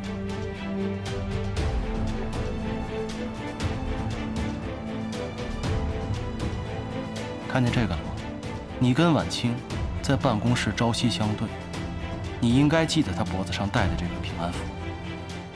这是在法院4求的，他求了2。你凭什么？我和他这么多年的感情，为了他，连命都不要。你凭什么？凭我懂的。是，你是天之骄子，众星拱月，但是你不懂得这10年来受的委屈，你更不懂他在穆家的处境。当初他被穆婉婷设计，差点被崔杰那个流氓侵犯的时候，你想到的是什么？你想到的只是把他带在身边，当你的私人秘书。你有没有想过，婉清是无辜的，他为什么要退让？为什么要妥协？而我要为他做什么？我愿意为他扳倒所有伤害他的人，你说我凭什么？原来你早就对他……对，我早就对他动心思了。他这辈子只能是老子的女人，你放手吧。我和他是父母之命，媒妁之言。你以为区一个平安符，穆公会承认你这个女婿吗？可是他不爱你啊。他会爱上我的，只要我和他成亲以后，我足够对他好，他会爱上我的。你不是这种人。是，从小到大我都温和谦让，但是这一次我不打算让了。我追求我喜欢的幸福有错吗？你凭什么认为我给不了他幸福？你能给的，我都能给；你给不了的，我也能给。我凭什么要让？凭什么？就凭他不可能爱你。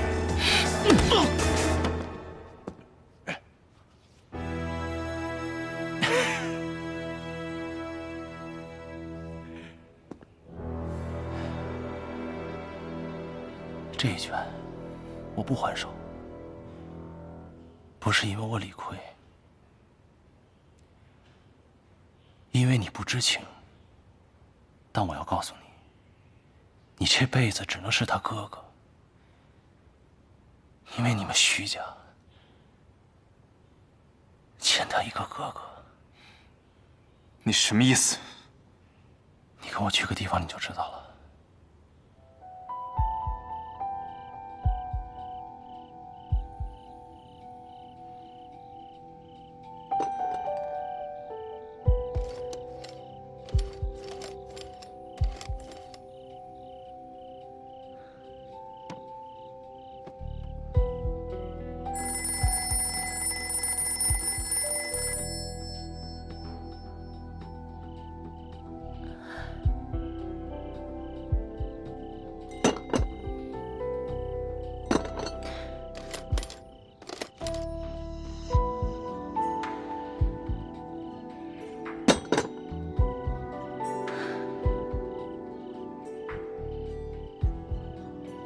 穆远航死亡的时间，就是徐伯钧轰炸的时间。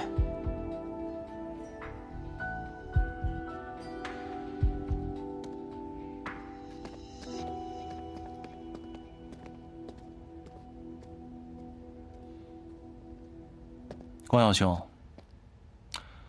还不准备放手吗？哼，你以为就凭一个混黑道的几句话，我就会信？他说的这些，根本不足为证，诬陷我父帅是什么后果？谭司令，应当心中有数。诬陷，好，耳听为虚，咱们眼见为实。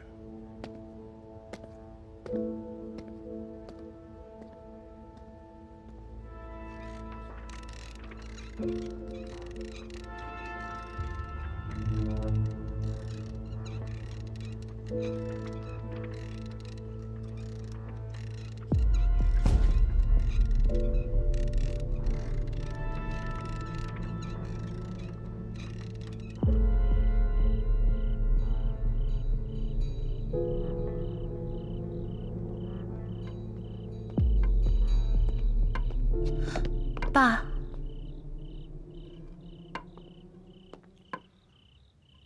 阿强，现在外面吵得沸沸扬扬，你和这个谭玄林到底怎么回事？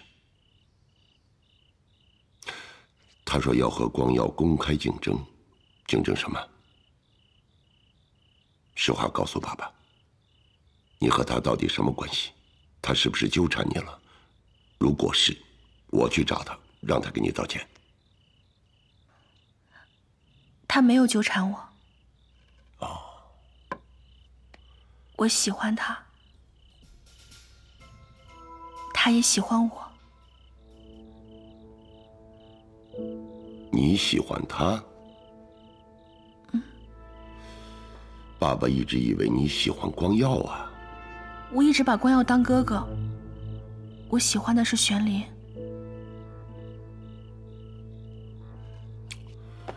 爸，万强，这么大的事情，你为什么不告诉我？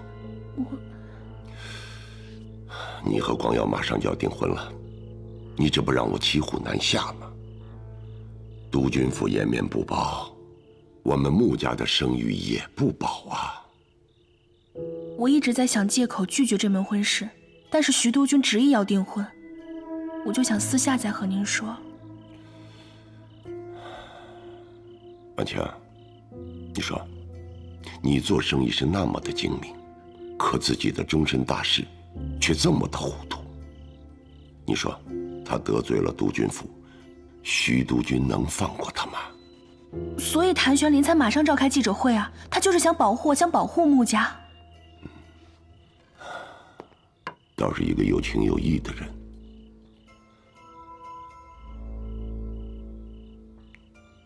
婉清，爸爸劝你啊，千万不能被感情冲昏了头脑。你要是选择和谭玄林在一起，对你对他都没有好处。你打理咱们穆家的生意需要督军府来帮助，而他呢，只是一个刚刚到任的上海司令，得罪了督军府，那就是朝不保夕。你拒绝了光耀和他在一起，那就是害了他。但是玄灵说他不会输，我相信他。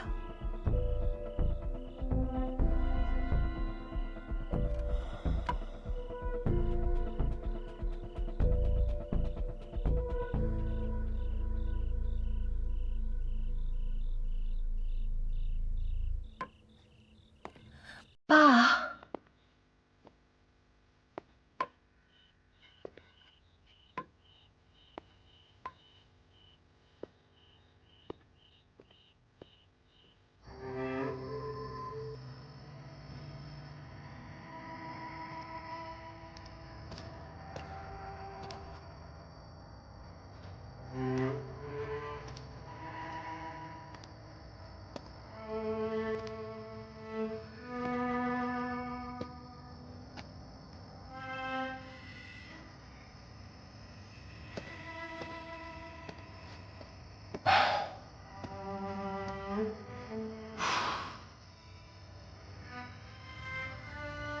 你什么都不用说，我也知道。他毕竟是你的父亲，但是他多次暗杀闵大成，甚至想杀死穆婉婷，就是为了掩盖当年的罪行。还有，上次在医院的时候，那2个刺客对你手下留情，你应该有所感觉吧？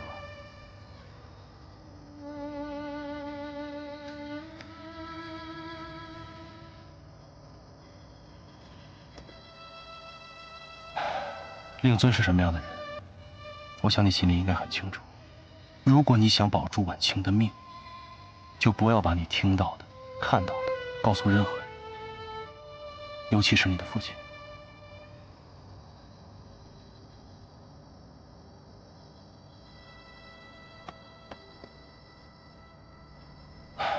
谭司令，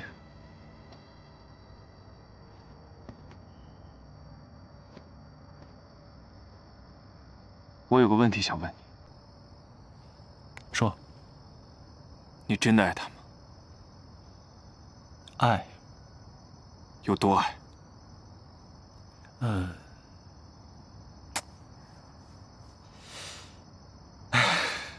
嗨，老子天不怕地不怕一辈子了，但遇见他，我知道什么叫怕了。不敢死，怕他会伤心，更不敢输，怕给不了他幸福。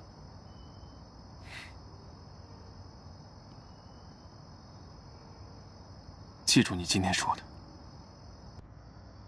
好好对他。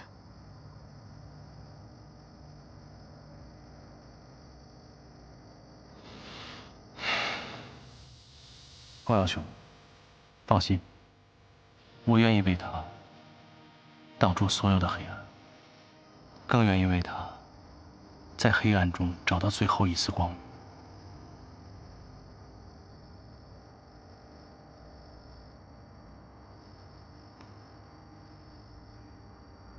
我只是希望他幸福，哪怕这幸福里没有我。婉清有你，是他的幸运，真的。希望也能成为他的幸运，否则我不会放过你。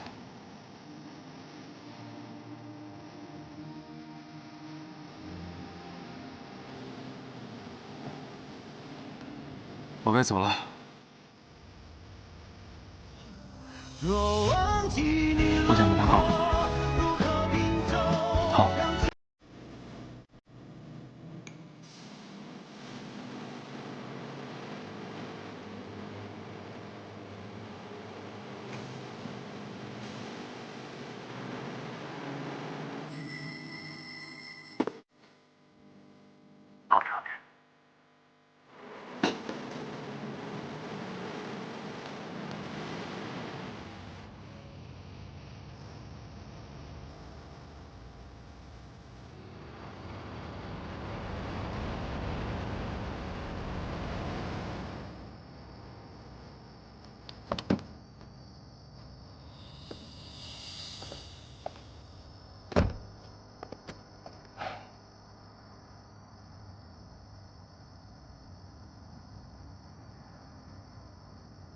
去吧。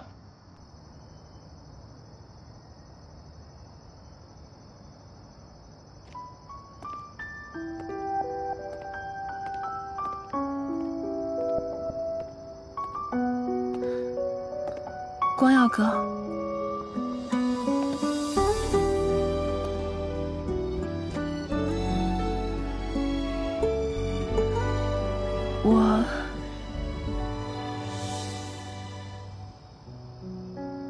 谭司令都告诉我了，我知道，比起跟你受的伤害来讲，道歉实在是微不足道。但是我还是想告诉你，对不起，婉清。光耀哥，你父亲做的事情和你没有任何关系。这句对不起，不应该由你来说。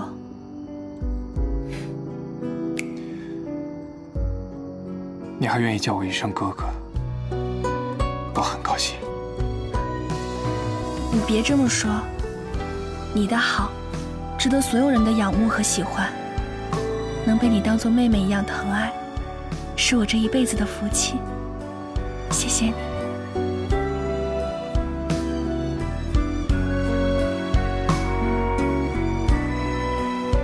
你爱他，对吗？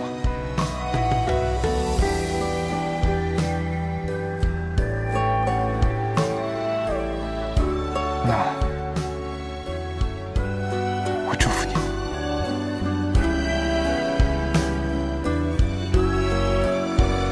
我要回悦城了，我可以抱抱你吗？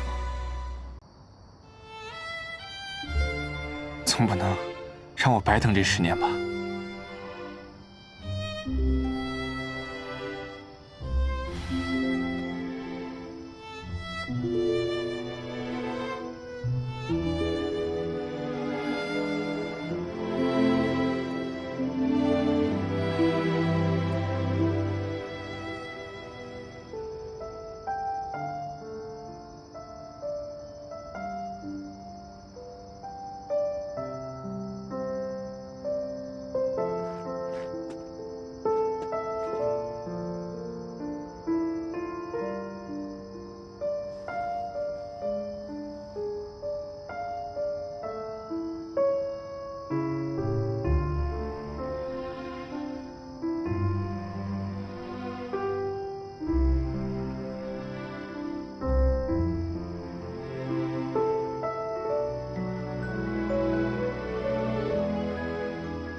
以后，我还是你的光耀哥哥。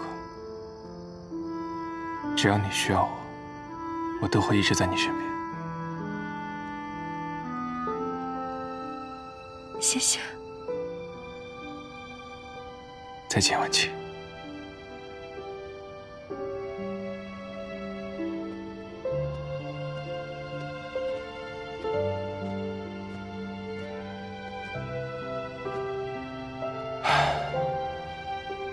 放心吧。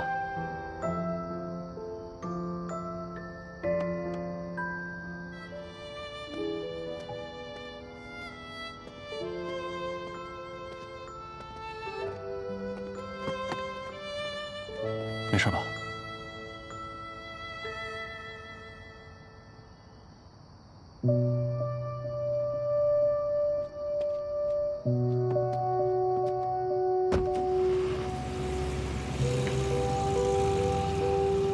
那边有人盯着，我们离开这儿。但我们去哪儿啊？现在，这些探子肯定会把我们的位置报给徐伯爵。闵大城藏身的地方有危险，我们得转移他。